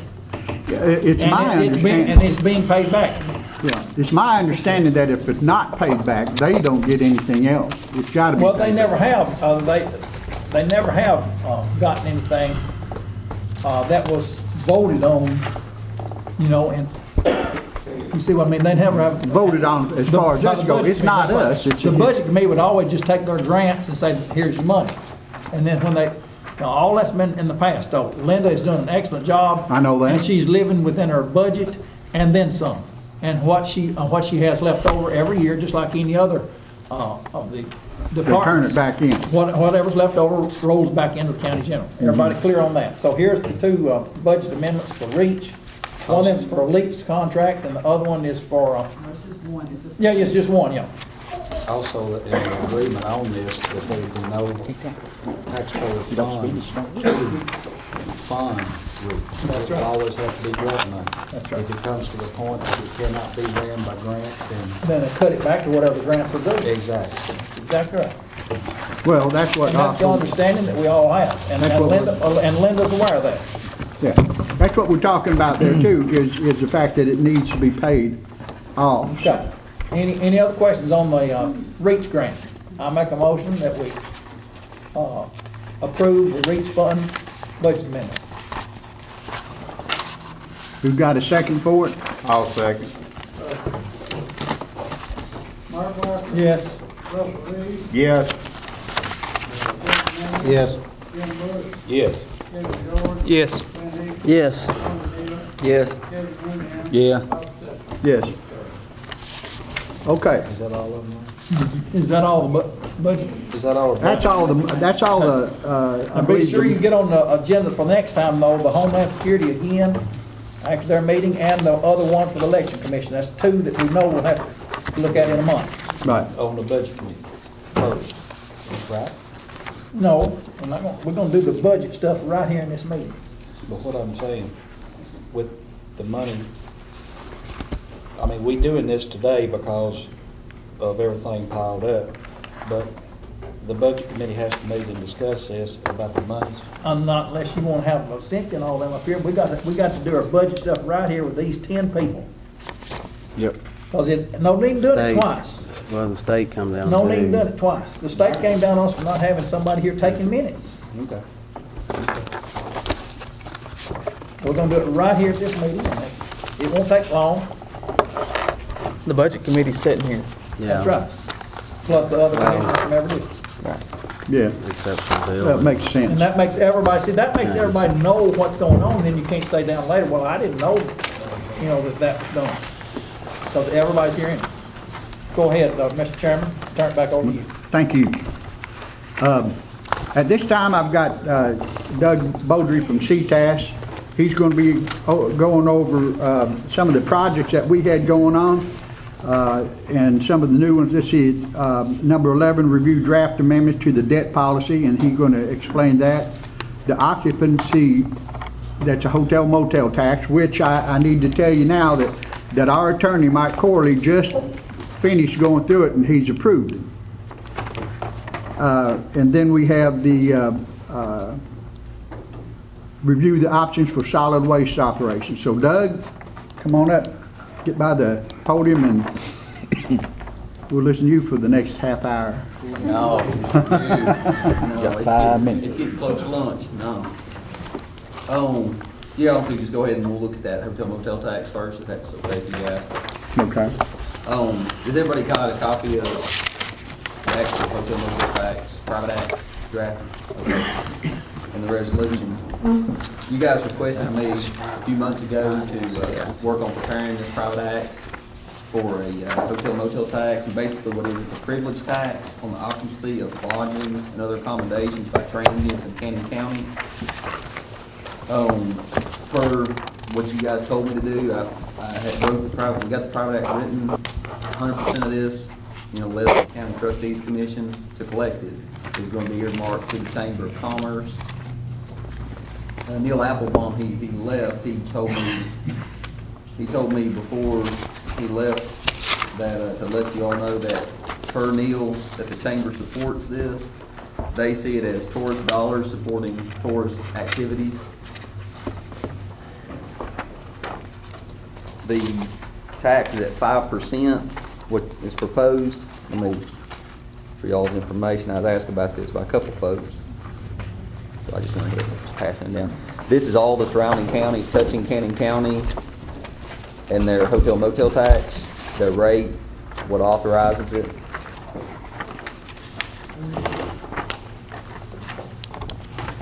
Y'all say basically every county that touches Cannon County has a hotel motel tax by private act, except Coffee County. Coffee County doesn't, but both incorporated cities in Coffee County has a private act, and you see everyone has a 5%, around us has a 5% rate, except City of Manchester, which has 6%. But Coffee County doesn't have one. Coffee County doesn't. All the hotels, I assume all the hotels and motels are in Tullahoma and Manchester with tax. Yeah, and it goes like this too, under the law. First come, first served. If the city got motel tax, we couldn't enact one. So we're getting the jump on the city. And this right here, I made a copy of this. This is from Moore County, Metropolitan Moore County. This is their tax return that the hotels and bed and breakfasts would actually fill out. It's just a simple one-page return.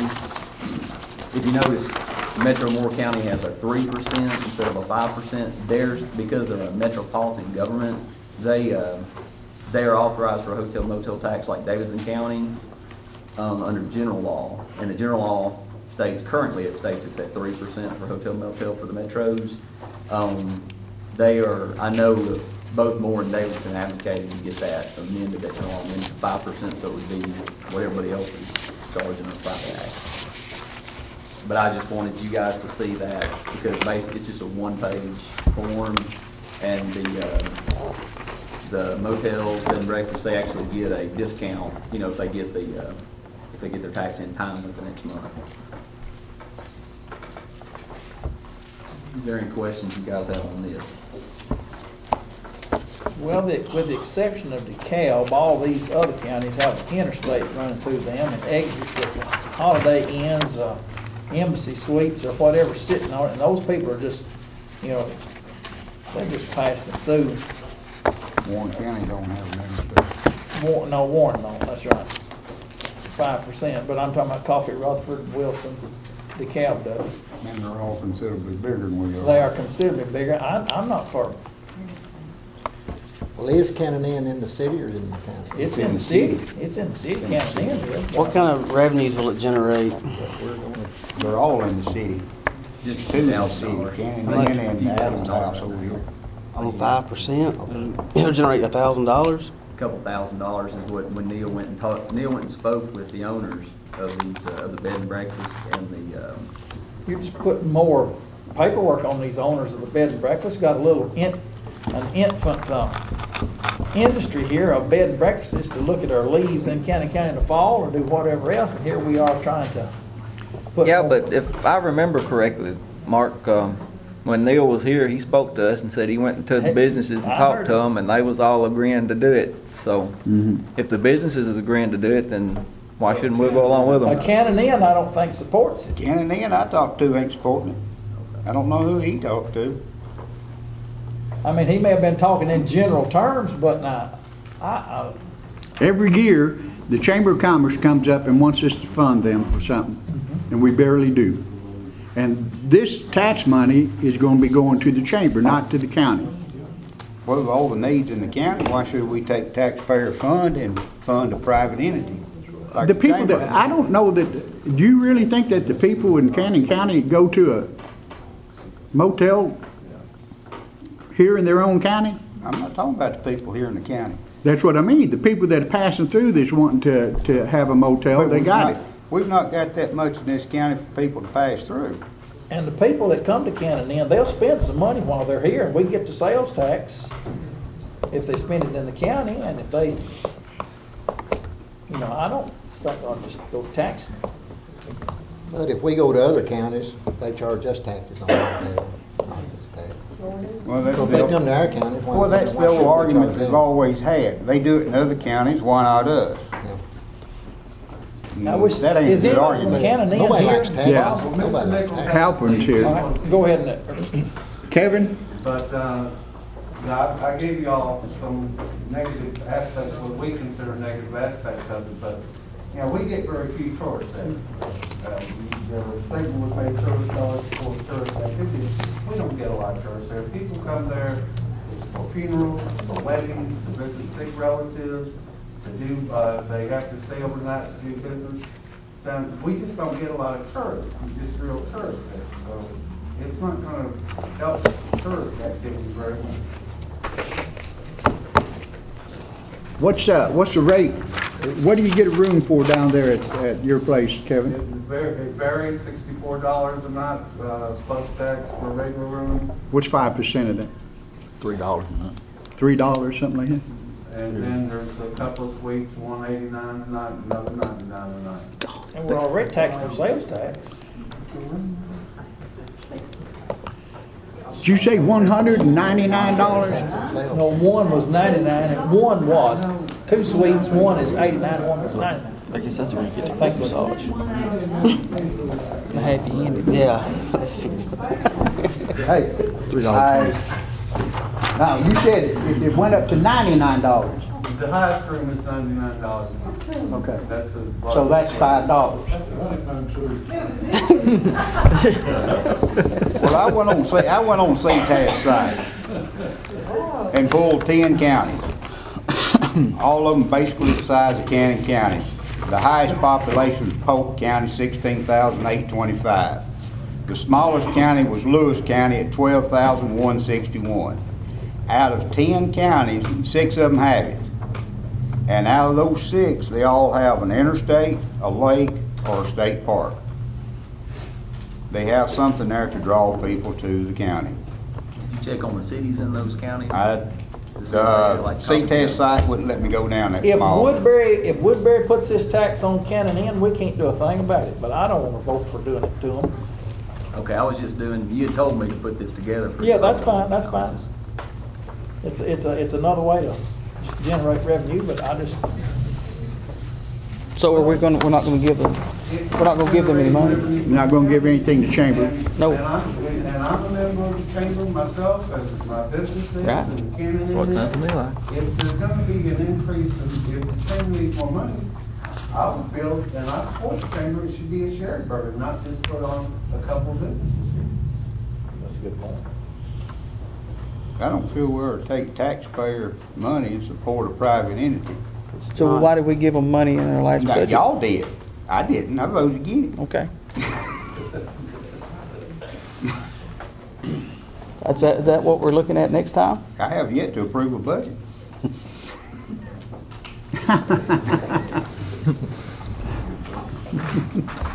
You gonna be on the committee this time? You're in a good spot then. That's how I would do it. That's how I have done it, ain't it? Yeah. I get to vote no this time. Thea? I don't want to set a precedent if you don't want to take too much time, but the Chamber of Commerce is working for businesses and for community and for tourism. they're now currently working with Rutherford County to bring in, and have already brought in bus tours, and making every effort to expand the value in the viewing of our community to share with the people that come through. The people that live here already don't have to pay anything extra, and but the chamber's whole task is to answer national phone calls and local phone calls to improve tourism and the people getting to know about us. And I just think that it is a worthwhile effort. I don't know if the 5%, if any of it goes beyond the county. Does it all go to the or is it collected locally and used locally, or is there a cut that goes to the 100% of it no, 100% of this, it's local tax. 100% per the private act would be funded to the Chamber of Commerce of Cannon County. The only thing would be less the 5% commission that the county trustee would take for collecting the tax each month. Or it can go to any other budget item we earmark it for. No. No, be in No, violation of that's private not- act. That private act. This private act is written up to, The way I've read the CTAS thing, the county commission can put it for anything from fire departments. No, it's got it They'd have to do it on the beginning though, when they did the Well, private It's got it act. earmarked. But that's what, we have to get a private act, Russell, and once we do that. I understand that. Okay. Can I speak for a minute? I'm on the board of directors. Can I just ask a couple questions? Number one, on this particular tax, how much did we say it was going to add to a cost of a night? $5? That's the Yeah, most. and $99 room would be. Not only that, but one thing that was made out here that I heard was something about how we are affecting taxpayers. We're not actually affecting our taxpayers in Cannon County. These are people that come from outside the county, coming in to visit, go to funerals, whatever they do. You know, the chamber's trying to come up with ways, and I think we talked about this at the budget, budget meetings. This is one of the ways that we could raise revenue for the chamber to continue to, show off the county in the ways that we do already, and not have to affect any of the local-based taxpayers. Well, that brings us We're back just to, talking $5, you know. that brings us back to us. $5 can determine whether someone stays in Cannon County or goes to Motel. Okay, now here's the logistics of That that. was $4 Would you gas. stay for $5 in Cannon County if you're doing business in Cannon County? Or would you take that $5 and go put it in your gas tank and get back up to Murfreesboro and go to a motel there? Okay, all right. I've seen it happen. We'd like for you to talk to us and not debate between. One of the things is, though, one of the things also is that the Chamber of Commerce is the very first one that most people that are coming to look, to live, to work in Cannon County, they come to them first. That's right. And I think we ought to put more into the chamber. more what? Money. More tax money. Taxpayer money. They need to quit saying, come here. There's a little bit, not a lot, but a little bit. I mean, they're doing, they're not open very much. The chamber Well, this needs is to quit using this phrase too, come here and spend your money and then leave. I've heard that uttered. I make a motion to approve. What's that? Come here and spend your money and go home. I make a motion to approve. I'll second. We got a motion to approve this motel hotel tax by Kevin George and seconded by Clint Higgins.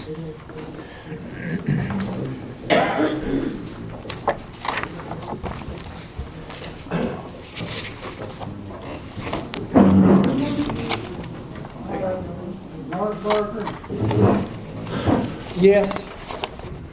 Russell Reed, No. Jim Brown, Yes. Jim Bush, Yes. Kevin George. Yes. Lynn Higgins, Yes. Tommy Neal, Yes. Kevin Mooney, Yes. Bob Sessions, Yes. All right. What's the next one you got? No, we beat him with the punch. All right, hold on. I couldn't even hear what Doug was saying over here. Excuse me. I guess the next one on the agenda is the checklist. Kevin had asked me the last meeting that, well, a couple meetings back, when I did, he'd asked me to put together an amendment to the debt policy to basically have an issuance checklist for notes. So, with confusions you guys had with a couple notes, it wouldn't happen again. And in defense of Mike, with this last highway loan, Mike and the commission, nobody had any control over the bank. The bank had Wayne sign the loan, and no one can control that. I mean, they can't control what the bank does. So this is just, a checklist like this would be able to have control over the debt issues, make sure we do it in compliance with state Talking law. about the debt. The loans. This check. The loan, okay. You'll have a copy of this right here. Right. The thought on that is that, They did whether, have- whether it be the highway department or anybody that's looking, can have one of these in their hand and make sure they're doing it right. Right. And it makes it a lot easier on Mike and Okay, we us can- too, to make sure everything ain't checked off and we won't vote until it is. All right. And this Look has- how many department heads we got, and then we'll send them all Yeah. a letter about it. Okay, if we'll go through this real quick if you want to. Basically, what this first page is. You got a copy of that? You got enough, yeah. I just got this one after with the packet last time. You guys got enough to lean over each other? If not, I'll come over and stand over and use it. I don't think so. Either that or you can read it to us. All right, what this is right here, first page, what it would be is every time you guys go for a revenue anticipation loan, which, do it most years, you do just for cash flow purposes, you issue a interfund loan from the debt service fund typically to general fund and other special revenue funds.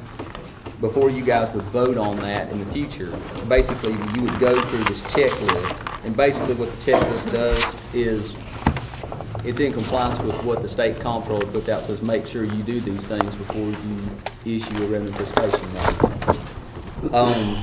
These forms would be, basically, if you guys approve this as an amendment to your debt management policy, this would be a part of you to amend your policy and say, okay, before we as a commission vote on a loan issue, we want to see this checklist done and signed by the county executive, because the county executive is the one authorized to sign for these loans.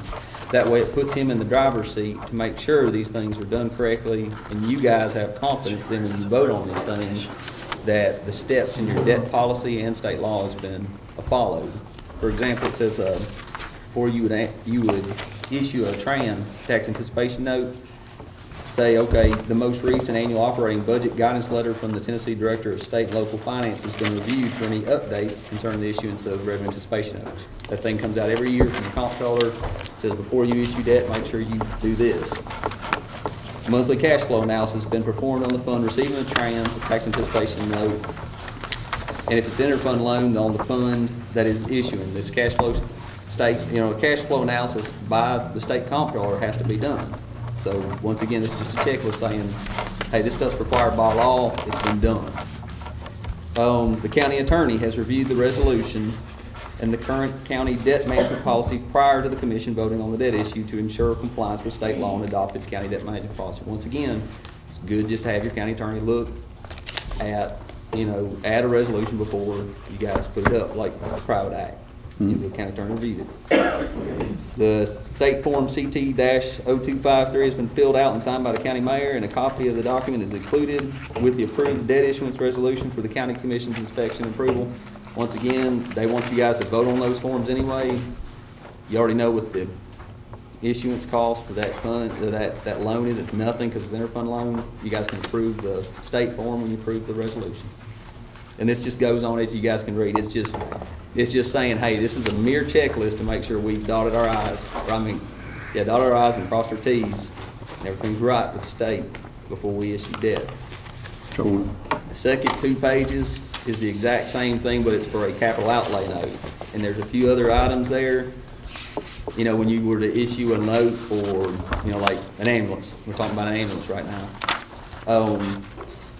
You would notice that it says, in the second point, it says the county's total current debt capacity has been assessed and funding appears adequate for new debt service payment. If not, then the county commission has to be informed of the need for additional future revenue. So if it's dipping in fund balance, that's told to you guys when you vote. So you know the debt capacity, the current debt capacity of the county. So when things come up, because things get broke, things wear out like these defibrillators, they need to be replaced. back up to this other one here. The asset that the debt instrument is to fund is included in the adopted 5-year capital improvement plan. You guys created a capital improvement plan when you did your bond rating. You actually have one. You know, Bob went to all the departments and had them write out their needs, their capital outlay needs for the next 5 years. Ambulance is one of them. You know, you guys would verify, okay, that's in the capital improvement plan. If not, then why do we need to amend our plan? Because just like payroll happens all the time, once again, stuff wears out, needs to be replaced. Basically, the rest of it's the same as the interfund loans. You know, to make sure the attorney reviews the resolutions and that. You guys got any questions on this amendment to the debt policy? And if not, my recommendation, we can amend the policy to reflect if that's what you guys want, and then have the county attorney review it, and then you guys could vote on the amendments to this next month. We definitely encourage you to let your attorney review. He reviewed the original debt policy. I'd recommend you guys have him review the amendments. Got any questions on this? I'll make a motion to approve. We need a second. Jimmy Mingle, second.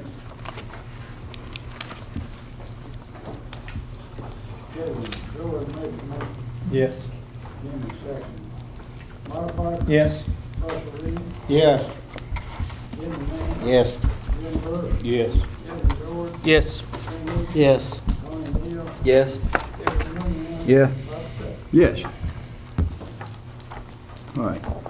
Let's move on to the waste collection. Okay.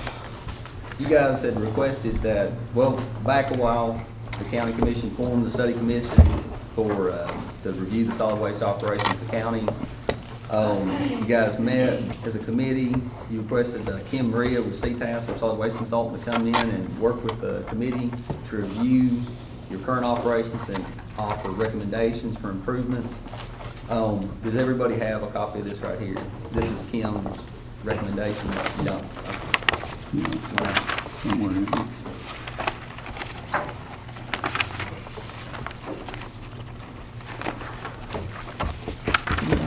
No. Let's just.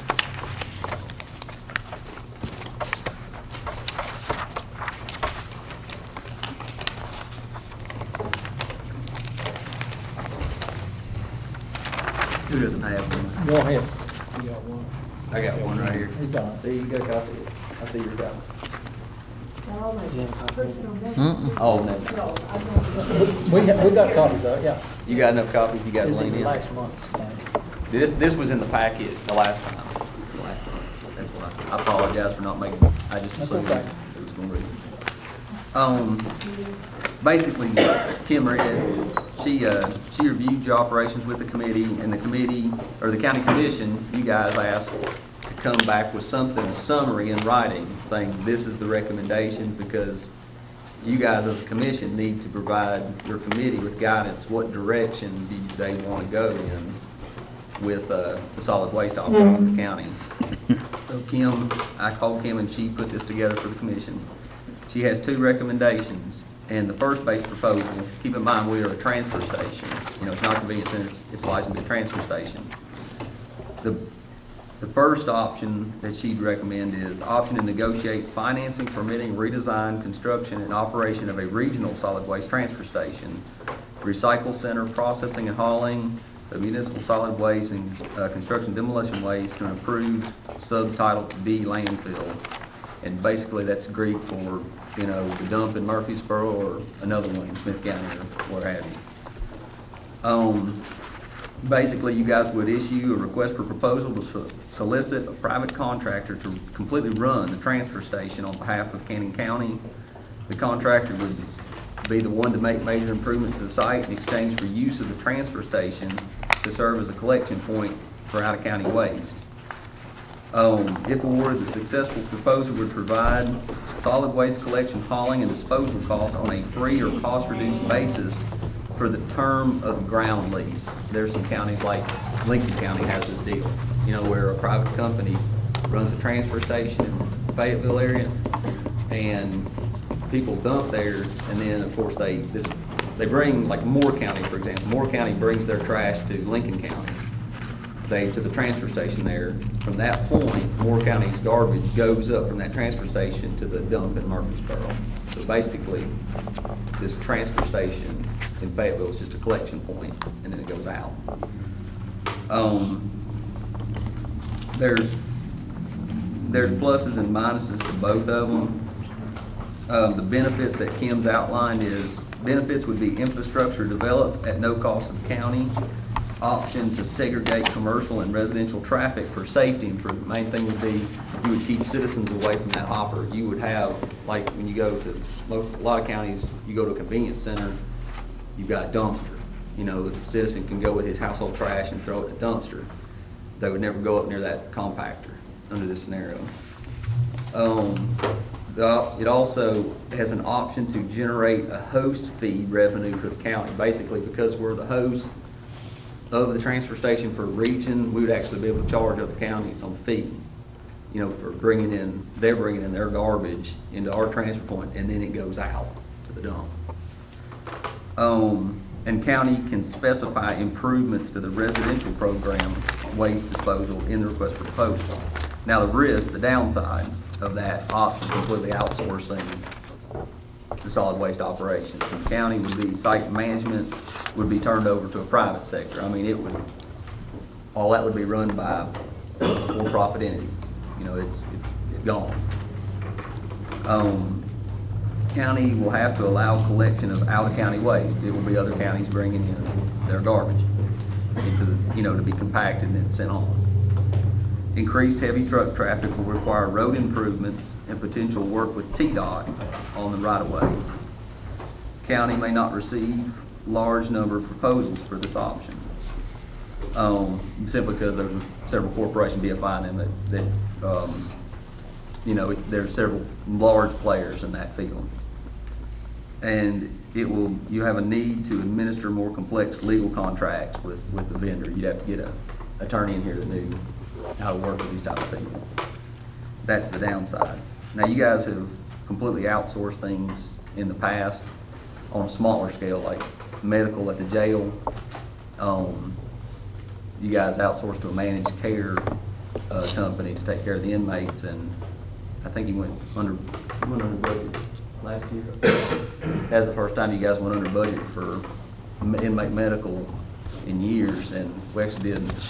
I think you have to go back 5 years to see the actual VAT cost the same. So I mean, you guys saved significantly by outsourcing that. I'm not saying you'd see the same with this, but I'm just saying that this is the first time Cannon County's outsourced something to a private company.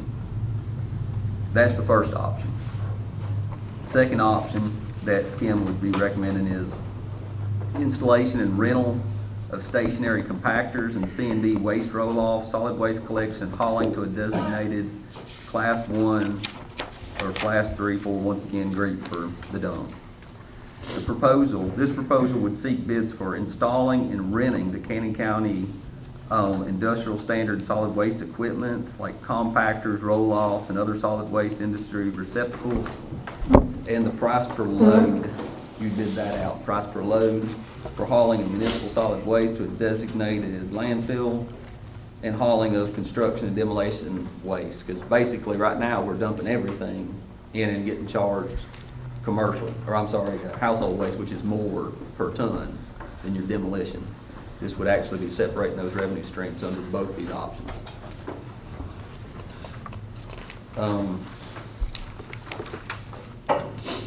And disposal of solid waste in a designated permitted Class 1 landfill contractor to own and maintain collection and hauling equipment. So basically, the benefits to that option is your option to segregate commercial and residential traffic. Once again, it's the safety issue. You're not having citizens throwing trash in a pit. They've got to, the contractor provides these receptacles for them to throw in. Also, it segregates residential garbage from your demolition, your boards and everything. So that would decrease, disposal cost. The county can specify improvements to the residential program in the request for proposal. The proposal will be responsible for all the equipment maintenance. So basically, when you say, okay, the station attendants are still going to be Cannon County's people, but the people from that point on, you know, it's contracted out, everything's contracted out as far as the dumpsters, you know, the operation and the hauling and the negotiations with whatever landfill they're going to go to. This will also say Cannon County will accept only Cannon County waste. You won't be a transfer station, you would be, you know, Cannon County, basically convenience center. The risk to this one, the downside is other than for station attendants, collection and disposal services will be turned over to a private sector, there would be a substantial equipment replacement cost if the county decided you wanted to come back to this option. I mean, it wouldn't be all the new equipment would be this person you bid out to, they would own the equipment. But if you ever decide in the future, well, we want to go back to the way it is now, you know, you would have to go and, if you didn't have your old equipment or updated, it'd be on the county. Cost savings may not be as significant when compared to the current system. Reason being, like, you know, once again, you're not completely outsourcing it, you're still keeping some of this in-house. Cost for site improvements will need to be specified in the request proposal. You may have some front-end costs for site design unless negotiated in the contract. Once again, that's part of, you know, that's part of what would go in the request for proposal. And you'll need to do spot checks on invoices and haul bills routinely, you know, which we should be doing anyway, just to make sure whoever a contractor is not, you know, not billing us more than what they're, you know, what they're hauling. They're telling us accurately what they're hauling and what they're billing us for. So I mean, that doesn't change. Okay, but those are the two options that Kim would recommend. Like I said, the one basically allows out-of-county waste to come in as a transfer station. The other one's just Cannon County waste. It's not complete outsourced. But if you guys want to have those two directions, or if you guys want to vote on which direction you want your committee to go on to develop an RFP for that, request for proposal, that's basically where we're at. Ever got any questions? Okay. You have any figures or anything of what these could save us or cost us or? No. And once again, this is not, we're not committing to jump off a cliff, you know, to commit to a contract. This is, we can write up, this gives them, your committee, direction on, do we want to bid for complete outsource, or do we want to bid for basically, you know, keep our station attendants, but everything else would be, the container tech thing, you put in the RFP, we keep the right to reject all bids. You know, you're not at the point where you're voting to sign a contract. What option saves the most money? The transfer station would save a lot of money, could save a lot of money. I'm not going to say it will, but it could save a lot of money. I've seen it in other counties. But do you want the additional traffic? That's the thing you guys have to decide. Do you want the additional truck traffic coming in? Because in Fayetteville, you know, Little Moore County runs down, and there's other counties like that that would come into that collection point. And they're not dumping their garbage like in a hollow here. They're putting it in the compactor and then it goes on. But once again, you've got extra trucks. In and out. In and out. Hauling it in there. The truck that hauls it in there comes in and comes out. Then the truck that calls it to the next place comes in empty and hauls it out. So you've got greatly increasing the traffic right there in front of the hospital, in front of the jail. Yeah, there's potential right All there. those things need to be thought about for you. But the other option is just keep it in the county, but you're basically outsourcing everything except the guy that, you know, we would still employ the gentlemen that are up there. They would just be pointing, saying, you know, you dump that in there, and I'm simplifying this, but I mean, you know, they would make sure the waste streams were divided where you wouldn't see cut lumber going into a container for household trash, and you wouldn't see 20 tons of cardboard thrown in with household trash. They'd be like, you know, put it over there, put it over there. You know, it would eliminate that pit. The safety's a big thing too. You eliminate your residents coming up to that pit.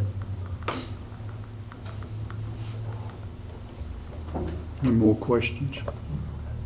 Mr. Chairman, I'd love, since solid waste is my department, I'd like to address it. Okay, go ahead, Mike.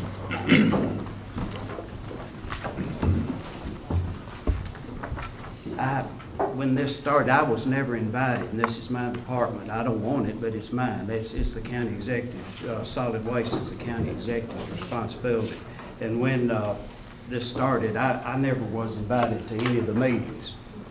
I don't know why, but I wasn't. I went to one, but I wasn't invited. But, so I did a study of my own.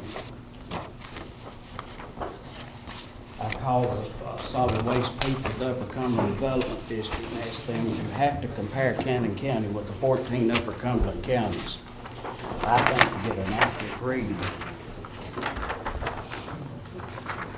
Now, I know what Doug's saying, I respect that study, but if you'll look, it doesn't really match up in some ways. Of course, I think it was in 2009, but first of all, I appreciate any recommendations and help that you can give me to run that the solid waste department better.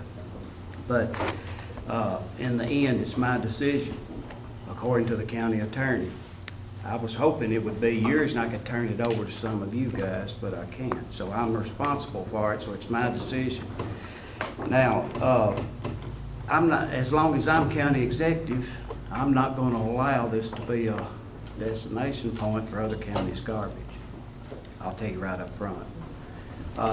We got a grant. We did the courthouse square. I was told by a business last year that people in McMinnville and Murfreesboro come here, they walk around, they enjoy it. We have something on the square every weekend almost in pretty weather. The last thing we need is stinking garbage trucks running in and out constantly in this town.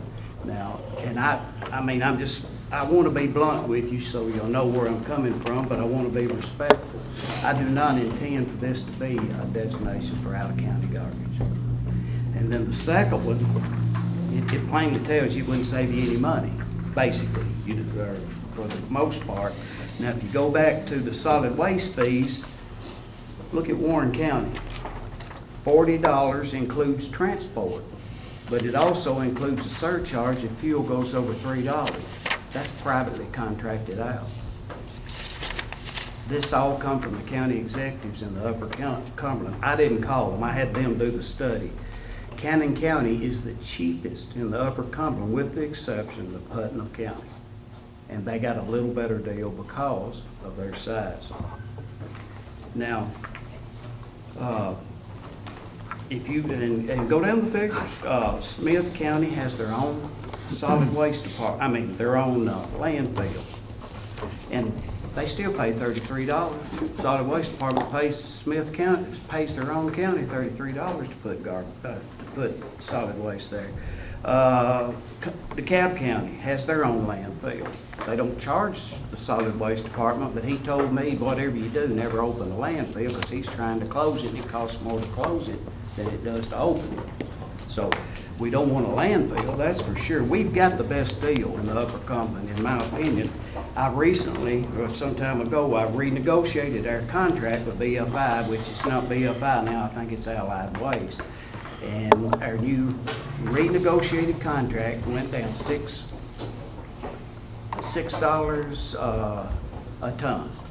And we're paying now either $2.25 or $2.75, $2.25 per ton, and it was 35 something. So that has been probably a savings of, roughly speaking, $40,000 to $50,000 a year in that new contract. Now, and they're going after Warren County. Chances are Warren County may even go from being privatized back into doing their own and shipping it. And we could actually get a lower price if Warren County comes aboard, because us and Warren County will go together as a team, and then they've got such a volume of garbage compared to us, we'll get a better rate. The auditor, the audit committee, when I met with the audit committee back in the fall or whenever we met, I told them then I would bid the hauling of the solid waste. I bid that. I advertised it 2 weeks in the Cannon I had 2 people pick up bid sheets. One was interested but never did pick up a bid sheet. Now, our cost went up some, but it's still cheaper than anybody else in the Upper Cumberland, even with an increase. So we're getting a deal that we don't realize we're getting. We're, Rutherford County, and Todd Hollingsworth was telling me this the other day, he's not here to confirm this, but Rutherford County's got, of course, they don't pay anything simply because the dumps are. That's part of the deal to get for BFI to be there. They let them dump theirs free. But our location to Rutherford County also benefits us that we lowered our price cheaper than a lot of these other Upper Cumberland counties. And I lost my line of thought. But anyway, we've got a good deal. We're open 60 hours a week. No other county I know of is open 60 hours a week. And I've got 2 employees. 2 employees making $8.25 an hour, and we're open 60 hours a week. So I don't think you can get it any better. Could there be improvements? Of course, but it's going to cost money to do it. I can tell you several areas we can improve what we have, but considering the amount of money we're putting into it compared to other counties, we've got a good deal here. Wait just a minute, Mike. What's the capacity of one of those trailers? Sir? What's the capacity of one of those trailers? Mike, can you answer that? It depends on which trailer, Russ. Well, just give me an average. 17 tons. All right. It depends on which trailer, what it weighs. That- By state law, you can weigh 80,000. That's fine, I just want an average. What's it cost to pull a trailer to the landfill? $300 a load.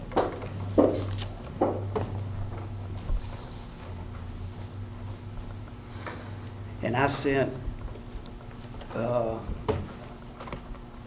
I got a trucking company to go to up above McMinnville, just a few miles, and they didn't do anything but stop, sit in the truck, and let them load the trees for the courthouse square, actually. And when they cut, and they brought it back and dropped the trailer, they didn't touch a thing. It was $400. So really, $300 that's a good price, I think. $300, it was $220, what, last year? No, it's $250 before we bid it. I was expecting it to go up $100 a load, but it didn't. It went up $50.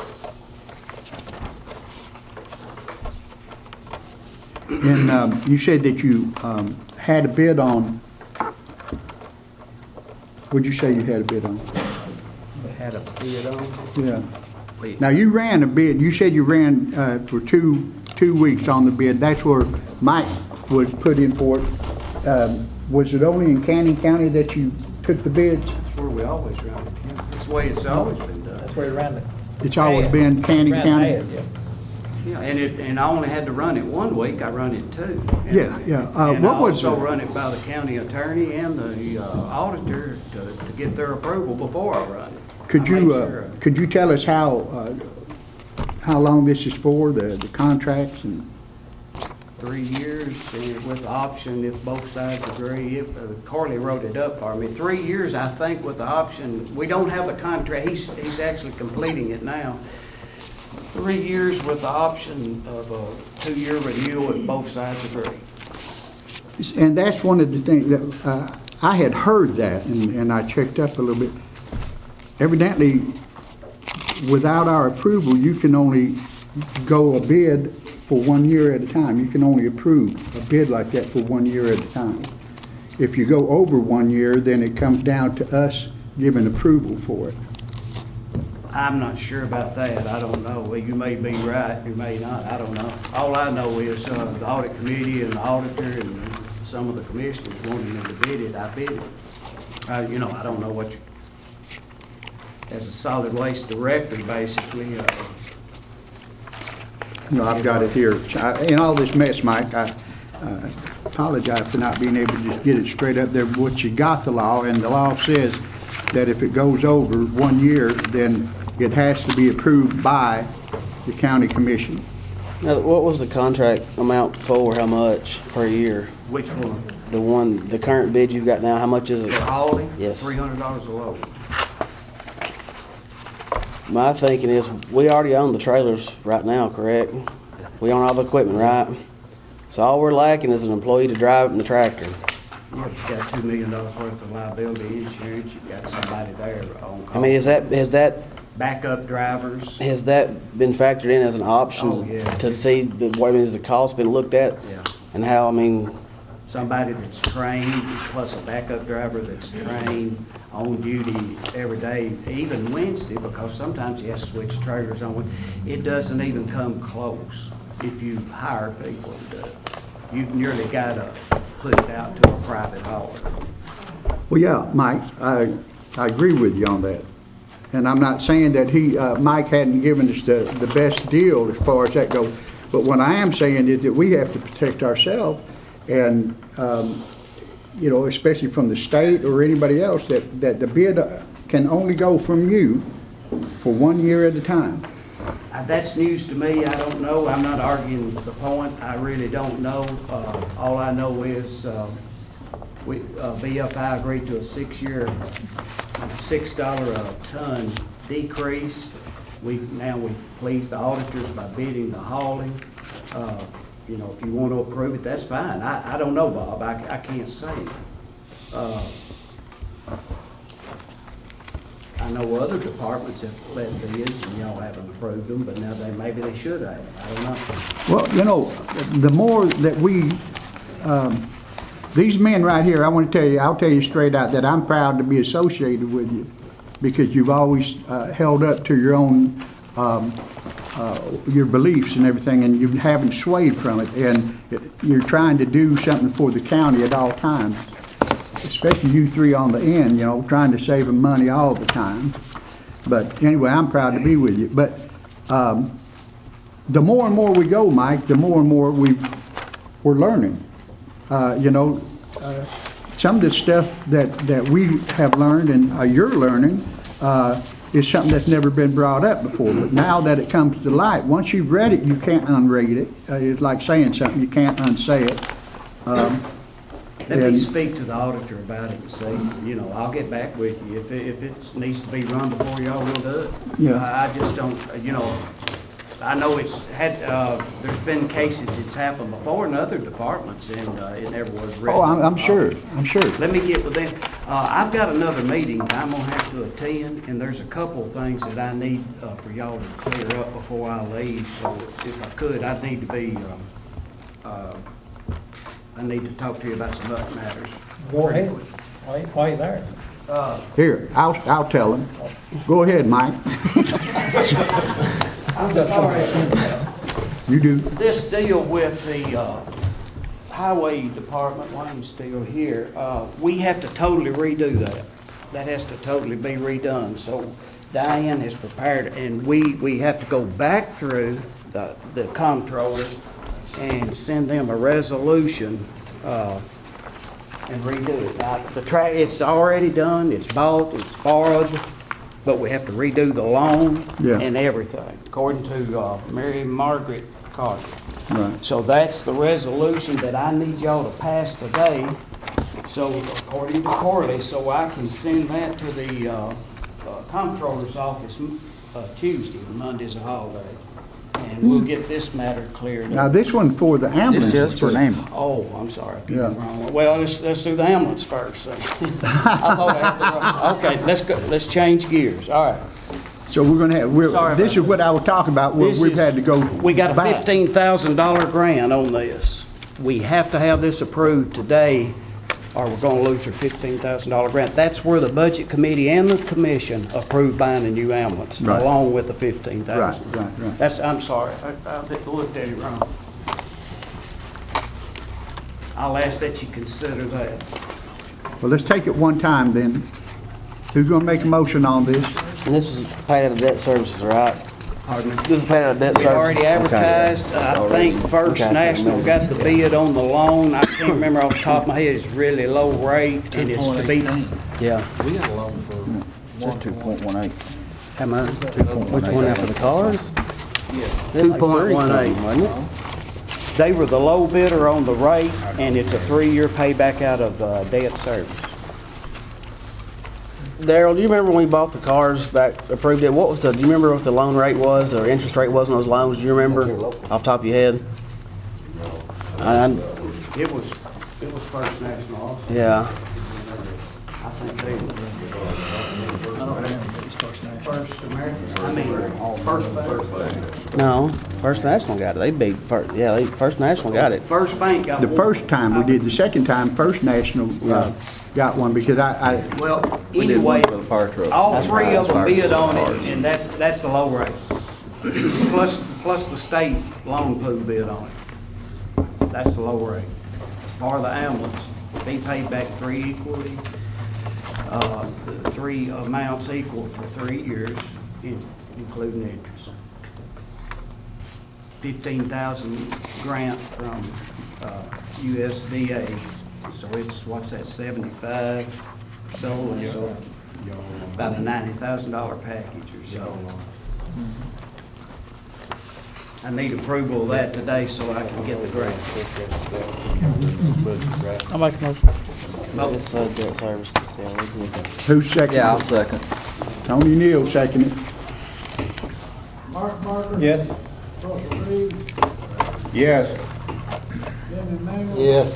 Jim Bush. Yes. Kevin George. Yes. Kevin Hickman. Yes. Tommy Hill. Yes. Kevin Mooney. Yeah. Bob Stepper. Yes. Okay, now we go back to the highway department, $68,000. And like I said, it's all been done, we just got to redo it.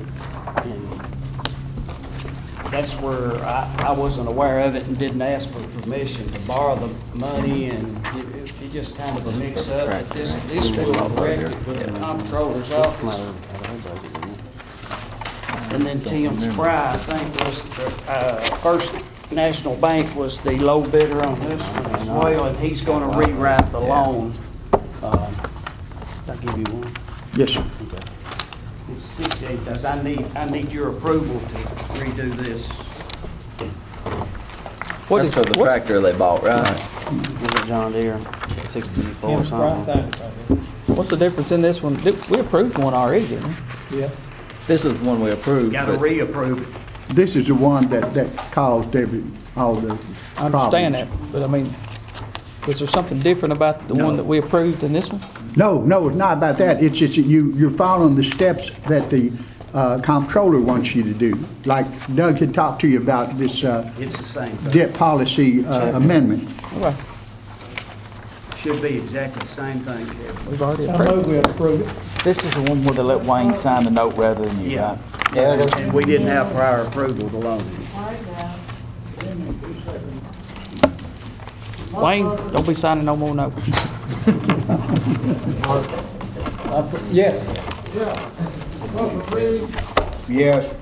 Jim Emmanuel. Yes. Jim Bush. Yes. Kevin George. Yes. Kevin Hickman. Yes. Tommy Hill. Yes. Kevin Mooney. Yeah. Bob Stepper. Yes. And I got a couple other things. I'll get out of your hair. Yours too, Kevin. Thank you. I have to announce to you that He's in a bad spot, ain't he? it's law that, I don't know if it's federal or state or both, but anyway, required by law that we have to have a hazardous mitigation planning committee. Harold Patrick and I appointed a committee. It costs money to set this up, and now we're required to do it, but there's grants available. We applied for a grant and got a grant. It's going to pay for it. Mr. and Miss Armstrong here are handling it. They're getting us in compliance with the feds and the state and everybody. But my requirement to you today is, and I don't know how many members are sitting here, but I didn't know this meeting would last this longer. We'd have had it before, but my point is, they're having a public hearing to get this thing started. Like I said, we got a grant to fund it. There's no big deal with that. So the members of it will be myself as county executive, Harold Patrick as Woodbury mayor, Roger Turney as the Auburntown mayor, and then Darrell Young is the Cannon County sheriff, Ricky Colt, EMS director, Faye Morse, emergency management director, Roy Sullivan, 911 director, and then whomever, at this time, fire department, the Auburntown does not have a fire chief. So the Auburntown fire chief, when he's named, or she is named, will be added to this. Bill Johnston, Woodbury fire chief, Michael Underhill, Cannon County fire chief, and Alan Pascal, Woodbury public works director, and Kevin Mooneyham, Woodbury police chief. How many does that make, Mike? Oh, God. What is it? 12. What is It's it? a hazard Mitigation Planning Committee. We're required by the feds to have that. Miss Armstrong's We've going to got tell us have- here in and just a minute. She's gonna have a public hearing after your meeting's done. She'll explain it for anybody, and I encourage anybody that can to stay, because it's something we have to do, and it's a plan in case we have problems or whatever. So we got no choice, and I appreciate Mr. and Miss Armstrong, because they're the ones got us the grant to fund this, and it's not gonna cost us anything, thank goodness. Why does our Homeland Security and the EMA we have already not cover that? Don't they have What like? do you mean covering? Well, you said we had to have a committee for Yeah, that. Why? We're required to have a different committee for that. Of course, we need people like the sheriff and myself and the highway people, and I don't know. It's almost like it's doubling up, isn't it? Yeah, that's what I was thinking. It's like you got two committees for the same know, thing. I mean, That's Washington. One other thing, you were given today, we didn't have the meeting the last time, but there was a in January, usually we approve the roadmap for the coming year, and it's, the roadmap has not changed in any way. So, I mean, I would appreciate it if you would approve that, because it's, like I said, it hasn't changed. There's been no roads added or deleted. There's been no roads paved that wasn't previously paved, I should say. But there's been some confusion because we couldn't have the last meeting. So that's why you're just being given that today. But We were given it today, and the law says you got to do it in January, and Wayne confirmed what you said, that there's been no change, because if there had, I would have asked you to wait till next month to be able to look over it. But if there's no change and the people that's in charge of it says so, then we can probably take care of it today. And, yeah, you can, and again, there's no change. The only other thing is, and this is something you may want to start a fire with, I was just asked to give it to you. There's several counties in the Upper Cumberland. Is Mark left? Yeah. They got a funeral. Oh, there's several counties in the Upper Cumberland are just looking into the possibility of a regional jail. And this is something I just found out about, but they're going to be contacting the sheriff and different ones. And I personally don't think it'll ever happen, but several of the smaller counties are looking at a regional jail, and they asked that I hand this out for just to let the commissioners look at it and see if it's something that you might be interested in. I'll probably start a fire with it. They said there was 2 or 3 ways you could do it. You could keep the facility you got and use it for juveniles, or you could use it just for transporting, hold them till you transport them. You could use it for a women's facility, or you could just say, no, we're not interested. They asked that I hand that out. Go ahead. So you haven't seen it yet, Sheriff? No, they just asked me to hand it out. They're supposed to be getting in touch with me. You know, this committee he was talking about, the rescue squad was left off of. They were left out from last time? Well, What's that? Oh, left out of that, Tim? Yeah. The one. The hazmat committee. Yeah. Yeah. Did I not? No. About having one because somebody's left off. Yeah, you feel that they should be on? All right, too? let's add that. I'm sorry, Harold won't mind, I'll take it on myself, because Harold and I were the ones that spoke, are you still over at T? I'm the chief operator. Huh? I'm the chief operator now. Well, Michael's on as county fire chief. Will you represent the rescue squad? Okay. Add Tim and Dale to that.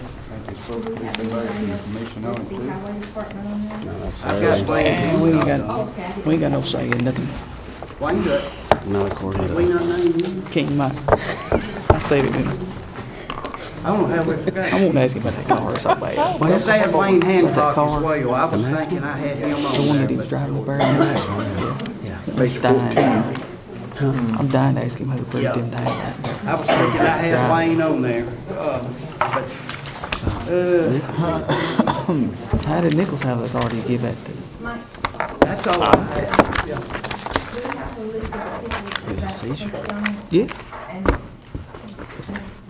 It's tagged in I the tell you county's what, name. I'll read these And the off. ambulance Let's get service. this thing off the ground with the committee. Ms. Armstrong, if that committee is not what it's supposed to be, you get He's back using our with me gas and and charging Harold them and I. mileage. We'll change it to suit y'all. Okay? gas cards. Thank you, Bob. Hey, before you go, Mike, what about the gas cards? Yeah. We've been waiting, the gas The cards. fuel cards were the essentialized, in a way with that fuel tank over there and have everybody having fuel cards. Most of them have gotten. Or have they? Okay. Yeah, they're doing it as they roll, and then, I don't know if anybody has gotten them yet. I So think this- we're out of so gas this- over there. okay. I haven't bought any gas. I haven't bought any gas since y'all voted that. So we ought to be able to go and pull a report and see how much gas Sure, everybody yeah. spent. Good. There hadn't been no gas bought for the tank Okay. since, when did y'all make that decision? June or During the July. budget? We did it back right during the budget. There hadn't been any bought since. Okay. It was nearly full when you said, or not you, but when the committee said do it, and I told Diane, so we'll use that and let them gradually. So anybody that's bought any gas ought to, from here, Yeah, from on that today card. forward, we ought to be able to know who bought how should be many buying the gallons. cards. The fire departments, the rescue squad, the ambulance, the sheriff's department, How else would they buy it? they buy that, unless, that's the way they can now, because we don't have any gas in the tanks, what I'm saying now. I Has know Darryl got a card? Darryl Fisher?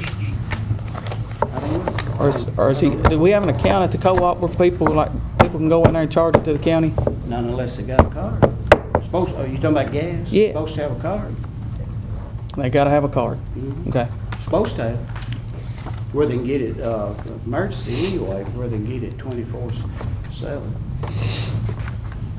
Does fire departments all have cards? Every fire truck's got a That's what I thought. I know ambulance does. Yeah. We got that all taken care of. If I'm wrong, I'll check. Okay. All right. What did we decide on the solid waste? Huh? We didn't vote on the solid waste. We left Doug standing over here with the solid waste.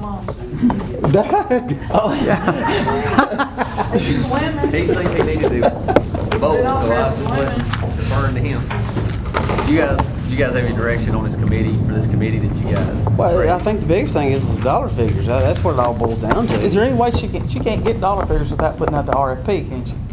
Say what now? I'm sorry. She can't get us dollar figures without putting out an RFP and get Exactly. bids. I mean, it's basically, this is just telling her which direction you want this committee And and her to go. if she does that, if she puts an RFP out there and they bid on, say, the one where we keep our people here that we're using, and we keep our own garbage and don't bring everybody else's in. Yeah. If you put that out and she gets 4 or 5 bids on it, and it doesn't save us any money, we don't want to do it. Or we're not Just bail it. Just we're not take it. hooked up to anything, and we're not No, locking you put in in. that bid, I Well, reserve let's the do- right let's to do reject that these, then. any and all bids. I think we ought to put in there, have her check it. From what I Bid heard, it. it won't be no- That would keep her. Well, that's pretty much what I Well, that's got what you're too. hearing. There ain't but one way to know, and it won't cost us anything to find out, will it? Just the price of putting it in the paper. Uh-huh. Right. You know, and what she'll do is she'll send it out to Kim works, or both of our waste consultants work with those companies because they see them in other counties. So, you know, they've got a list of people. that And I'll tell you my thought on it. If we put that out there and she puts out bids for it, and it comes in and it doesn't save us any money, then at that point, we don't have to keep worrying about it and wondering if we got the best deal and all of that stuff. And all the people that have questions about it will have their answers. We can keep going like we're going and not do anything, and people got questions. You can't keep sticking your head in the sand of. If it costs us a few $100 to put it in the paper and get some real numbers, I think it's worth it. I'll make that motion to put out The second option. Well, County well, trash only. well, I mean, can we not do all the options to see which option do you think is probably the most cost effective? I think. The first I option see what probably Mark was saying. The outsourcing I it? mean, you're, What? I see what Mark's saying about, how do you guys feel about the extra trucks coming in? So that's what I'm saying is, Don't do the out-of-county stuff. you want to just. I wouldn't either. No. Most people in this county don't want anybody else coming in here anyway. No matter what they're doing. No, it's obvious. So option 2 is what you guys. That's what want, the committee. at least that way it'll put all the questions to rest. There won't be any more of this thinking that What if? and what if we did this, and, you know. My understanding, he did put the bid on the previous money, didn't he? No, not this is a different bid. This is if we outsourced it and let another company come in, where all we do is just furnish them a site. Right. It'll still be our garbage. There'll be nothing coming in from anywhere else. Did you make the motion? I made a motion to for option two to review it and investigate it. Put out RFP. Put out the RFP on. I'll second that motion. You taking it for Bobby? I guess so.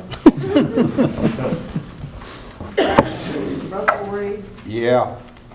Jimmy Handle, Yeah. Jim Bush, Yeah. Kevin George, Yes. Paul Higgins, Yes. Tommy Neal, Yes. Kevin Manningham. Yeah. Bob Stretcher. Yes. Okay. As was, when I looked at Wayne, I told you that he had conferred to me that there was no changes, and we need to pass this in January. So we've got the road, nothing has changed. Motion to approve. Second. Who did it first? Everybody? Mooneyham did. Kevin. Jim second. Like all eyes? Ayes. Okay. There's something important here that we got to go through, and I've got Miss Armstrong here, and Miss Armstrong, you said it'd probably take 10 minutes. Could you cut it a little bit for us? I can make it too. Okay, because we've got some business to take care of. Good afternoon, Commissioners and members of the audience. The county mayor introduced to you briefly the requirement for a hazard mitigation plan for your county. Because you participate in the National Flood Insurance Program, you are required to have a hazard mitigation plan. One of your commissioners asked me this morning in a brief conversation why you don't have one. I don't know. I know that you had one years ago when they were first introduced. It expired. Pardon? Your plan expired. Yes, your and plan it was set up to be expired. done in September of that year, and then they changed all. And once it expires, the way the state and FEMA look at it is though you don't have a plan at all. And I also heard a question that I wanted to address about, are we doubling up? You have an emergency operations plan within your county, which is a response plan. Very different from this plan. This plan is a pre-disaster, or what can you do to mitigate issues within your community before they occur. You're required to have one to participate in the National Flood Insurance Program. We secured a grant at 100% cash for Cannon County, the city of Auburntown, and the city of Woodbury. Your cost is the participation of the members that the mayor has given you a list of, and that list can be expanded for the committee as frequently and as often as you would like. One of the members actually is one of your commissioners who serves as the police chief for the city of Woodbury. The goal is to write this plan to reduce hazards, floods, tornadoes, wildfire, any other hazard that you may have in your communities. You will be doing this in partnership with the cities. 2-minute drill. Any questions? You said that it was 100% grant. How much money are we talking The about? grant was approved for $30,303 for Cannon County and both the cities, which covers the cost of writing the plan. There's no additional money or funding available. The committee will meet over a course of 4 months, once per month for about 2 hours. We will provide all the information that the committee needs, hazard history within your community for the last 62 years. We'll do the research, we'll provide the FEMA forms and the training that they need to get through this process. Okay, and you are from Cheatham County? We are. Our firm is called Plans and More LLP. We are currently drafting plans on behalf of TEMA and the state in 4 counties. Yours is one of them. The Sequatchie County plan was just submitted and approved by TEMA. That process took 4 months back to back. It requires a commitment on behalf of your committee members. Let me apologize to them up front, of about 8 hours over the course of this. It will be completed within 4 months. It will open the door to funding from the Hazard Mitigation Grant Program for FEMA and TEMA that you right now do not have access to. In the event of a disaster in your community, you will not have access to public assistance funds from FEMA if this plan is not drafted and completed. Okay. Any questions? No dispersion on Kevin there, but by him wearing 2 hats, is that going to make a conflict of interest there? I don't think so. We have had elected officials, appointed officials, board members, citizens. Well, I mean him representing the police department and the county commission. I don't think so, because his expertise will come in for law enforcement questions on the survey. If there is a conflict of interest that should arise in those discussions. I'm well-trained, not only by CTAS, where'd he go, and MTAS, but in ethics to make sure that I don't those think there would be any. don't- This is a committee, But there it's should not. be. It's a committee. He Yeah. can't, it's not a decision-making body. It's just The plan will come recommendation. back to the cities and the county for approval before submission. And I think the mayor asked y'all to bless his choices, and of course, we'll add other members at the request of the communities. All right. Thank you. Thank you. Mr. Chairman, may I ask one question? Sure. Ms. Armstrong? Yes, Sharon. Sharon, Yes. what is, I asked this question at the December 19th meeting, and I never received an answer, but what is the repercussions if once the municipalities and the county governments agree and sign off on this plan at the end of 4 months, and that plan is not followed specifically to what was pre-agreed on because of, you know, lack of personnel, equipment, what have you. Whenever there's a mandate that comes down, there could be consequences if that it doesn't unroll the way you agreed to. There absolutely are. To answer his question, if you guys can bear with me for just a few seconds. The plan contains mitigation strategies. As an example, if I were to ask your road superintendent right now what roads flood in Cannon County every time you have a heavy rain, I bet he could tell me. I bet he could tell me what it would take to mitigate that. Maybe a larger culvert, maybe a retention area, ditching, a number of things that you do. If you include that mitigation strategy, you have 5 years to complete it.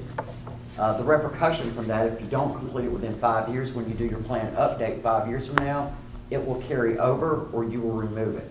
So there's no fine or levy or penalty for not completing those mitigation strategies. If you don't complete the plan and you have a disaster in your community, you are not eligible for disaster assistance. That's the repercussion for not doing it. I hope that answers your question. Anything else? Just a voice vote to bless the committee is basically all we need. All right. Motion to approve. I'll second. We do ayes. Ayes. Oh, okay. All ayes. Aye. All right, this is a time that I'm going to ask for because we have two things coming up. First of all, somebody that has been very instrumental on what this commission has been able to do in the last couple of years, Doug Beaudry, is leaving. And we have another one, which is Ben Rogers. His uncle was Billy Rogers, who was down here for a long, long time as the CTAS auditor and everything else. So I want to bring, I'm going to let you do it to introduce him, and then you say what you need to say. You guys approved the road list? Yeah. Yeah. It was all ayes, yeah. I just know you had to do that this month. I don't want to make sure you guys got that done. Don't get in trouble. We got everything done, I think. Appreciate the time. Let me just say this real quick, and then, because I know all you guys like me want to go get something to eat for lunch. I just wrote this down so I didn't mess it up. As you know, for the last 2 years, I've been assigned by the state to provide technical assistance with the elected and appointed officials of this county. And I have enjoyed this opportunity to work with many officials here, and I wish to commend this county commission on the hard work they've done. In the last 2 years, I've been privileged to work with you on numerous issues, and some of the successes, I'd like to point out a couple of them. Some of the successes I've seen this commission do are things like performing the first ever comprehensive review of the total outstanding debt of Cannon County government. Through this analysis, this commission was able to identify 3 outstanding loans that you guys targeted for early payoff. The commission noted that in 2 of these loans, there were 38, 39-year lives on these things. If you guys had continued to pay on these loans as they were tracked out over this many years, you would actually pay more interest than principal. Then these 2 loans, they were for items 38 years, and they were for items such as pole barn and carpeting. The 3rd loan paid off was for a project that was being reimbursed, a water line, and the only expense to the county would be the interest. So by paying it off early, you saved the taxpayers that money. The payoff of all 3 of these loans provided a net interest savings of approximately $300,000 to the taxpayers of Cannon County. You also created the county's first ever written debt management policy. This policy was required by the state comptroller. And if the county complies with it, like several of you mentioned today, it will help the county maintain a manageable debt load, and it will keep the county away from issuing debt that exceeds the useful life of the assets being purchased. So it's good financial management when it comes to debt. You guys also obtained the first nationally recognized credit rating for the county in decades. The commission, you guys appropriated these funds for the study, and then you authorized Bob Stetzel, the commission chair, to represent the county in the rating call with Moody's. It's proud to see that the county received an A2 credit rating. That's a good rating. And because of that rating, we've been able to hold down bond insurance costs on the variable rate debt that the county has. Plus, now that we're going out for these new loans, we've seen the banks actually give you a better interest rate because of that credit rating, because it's a better risk spread for them. And this one I love what you got to do here, which is the commission, you worked with the sheriff to implement a major capital improvement project at the county jail. Prior to the commission and sheriff tackling these issues, the jail had not had any major improvements done on it since it was built 20 years ago and was in such a state of disrepair, it was opening up the county to legal issues. By working together, the commission and the sheriff corrected many major structural issues with this facility, and you were actually able to fund this completely on litigation tax. Not one penny came from the property owners of this county to fund that jail improvement project. But you keep in mind that almost every renovation that was approved by this commission for that jail renovation was tailored in a way to not only be long-lasting but energy efficient in order to achieve recurring savings to the taxpayers through decreased annual electric usage and costs. And that was the LED lighting, the new HVACs upgraded, new roof, insulation. Now I've enjoyed this. Like I said, I have enjoyed getting to be a small part of these projects by working with y'all. However, I believe that at this time there is a need for me to ask my employer to allow me to work a different county.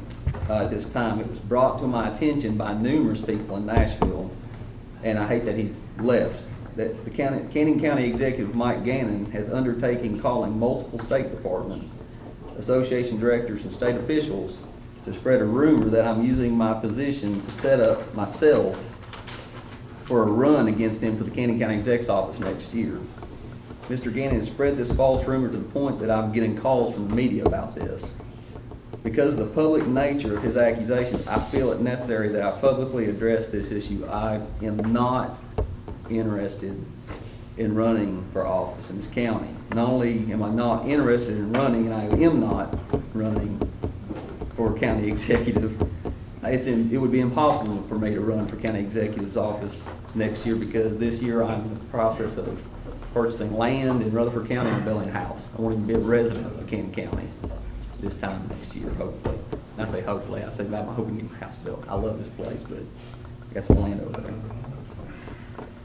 If Mr. Gannon had merely called me and asked me about this instead of calling all these people, I mean, I would have told him this. That said, this issue highlights the fact that Mr. Gannon does not wish to work with me due to a personality conflict. While this county has made great strides, the state comptroller's audits are very clear that many of the deficiencies in Cannon County's government rest in one certain county office. And while Mr. Gannon's phone calls to Nashville, they have fallen on deaf ears. I've heard him really clearly. I believe the citizens of this county deserve good government, and it's not fair to them that a personality conflict between me and the county executive come between that goal. Therefore, I am making the decision to remove myself from the issue. And Ben Rogers is going to replace me as this county's field staff consultant for CTAS. And for those of you who don't know Ben, let me tell you, he is very capable, he's very intelligent, and he's a friendly person, and he's going to be lightning fast to help you guys. He's a good man. Again, I just want to thank this commission for all the hard work you guys have been doing, and I wish you the best of luck in the future. Thank you. It's time. We thank you for everything, Doug. And this, like I said, this is Ben Rogers. And he got some cards for y'all, like I said. So he's taking over today, so. Thanks, sir. Mr. Chairman, while I hand these out, I'll be brief. It's unfortunate Doug's making the decision. Doug does a great job in all this county. It's just all the guys that we work with try to do. But I'll do as best I can. I don't live here, and of course I know Doug's moving, but I have 13 counties. Sheriff. I have 13 counties myself in Upper Cumberland, but that's my card. My cell phone is the best way to get me. Text, email, call. The office number, as Doug knows, we're not in there much. We're out in our counties doing things. So just let me know if you need something. Thank you. Well, I can only hope that you'll do the job, the good job that Doug has done for this county. And I'm sure you will. You got big shoes to fill. Big shoes to fill, he said, yeah. Okay, Kevin, if you knew my uncle, I'll never fill those shoes. So nothing against Doug, but that's something that. Yeah, Billy. My uncle was here 32 years, and I don't even try to get him close. So I know how that is. Oh, I'm not going to try to get personal with you like I did with Doug, because then it's like I'm losing a It brother. hurts when he leaves if you do that. So, but anyway, we can get along with it. Appreciate it. If y'all need Welcome. anything, just give me a call anytime. All right, we have a motion to adjourn. Wait a minute. Uh-oh. Before we leave, I want to bring up where everybody be start thinking about this at budget time, and the taxpayers. The Obamacare program. The federal guidelines of the insurance that a county has to cover under the federal mandate, we do not come close to. Having. Exactly. Right. Now, we're going to be looking at money, serious money. When 2014 hits, then we're going to be we got a choice to make. Whether we let the county employees pay for the extra money, whether we let the taxpayers pay it, or the third option is like a get out of just having 29 hours a week per county employee where we don't fall under the insurance mandate. Now, if we choose to keep this county's insurance and keep Obamacare like it's set up, we're going to have to start stashing money. Because if we don't make the mandate, it's going to cost $2,000 per employee of this county, $3,000 per employee in fine. So I'm telling you up front now, and I'm telling the taxpayers of this county, Obamacare is not free. So, like I said, we got to keep this in mind going into budget time. And the taxpayers of this county is going to have to understand what we're going to be undertaking. I don't think they will.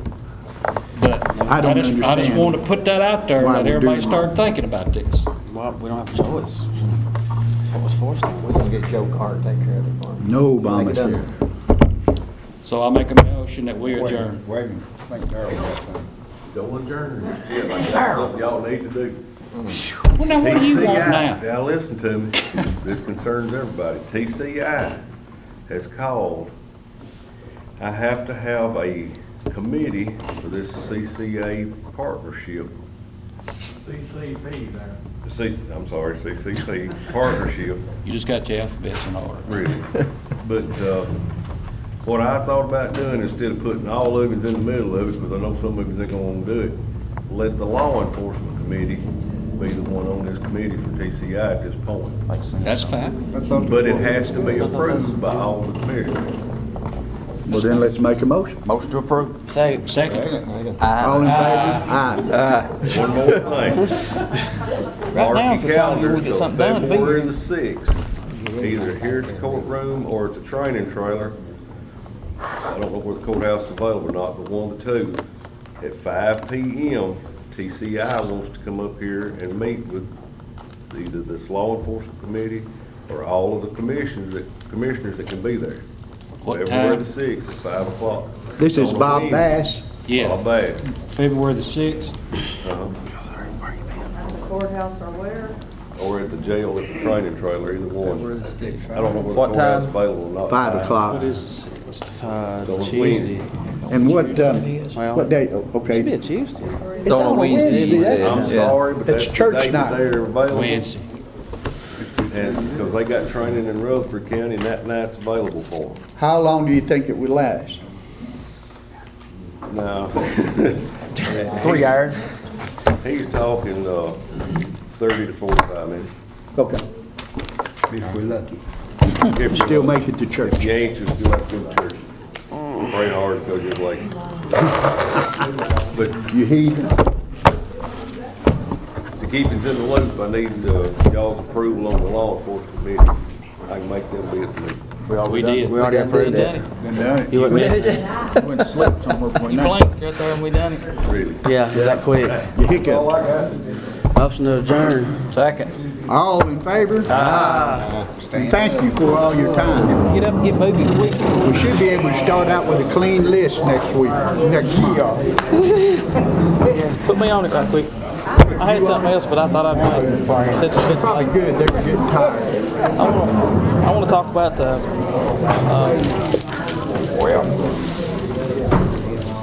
school security. Yes. I talked to Darryl about it, and he's got some numbers and stuff for it, about it, but I didn't get into it Hey, today. the cheap and simple solution is just put a sliding bolt in the back of the doors. Well, Instead of putting a deadbolt or a lock in, just a sliding barn latch. You said like, Out there at work, they got it fixed. Like if you bust through the gate, you're gonna go in and hurt somebody, you go through 2 doors right here. Okay, bye. And there's 2 more doors in here. If you go through them 2 doors, they can click a button at the gate. Lock them too. You walk through this outside too, they lock behind you. Right, you can't get in or out, yeah. Sit that, right, where you up?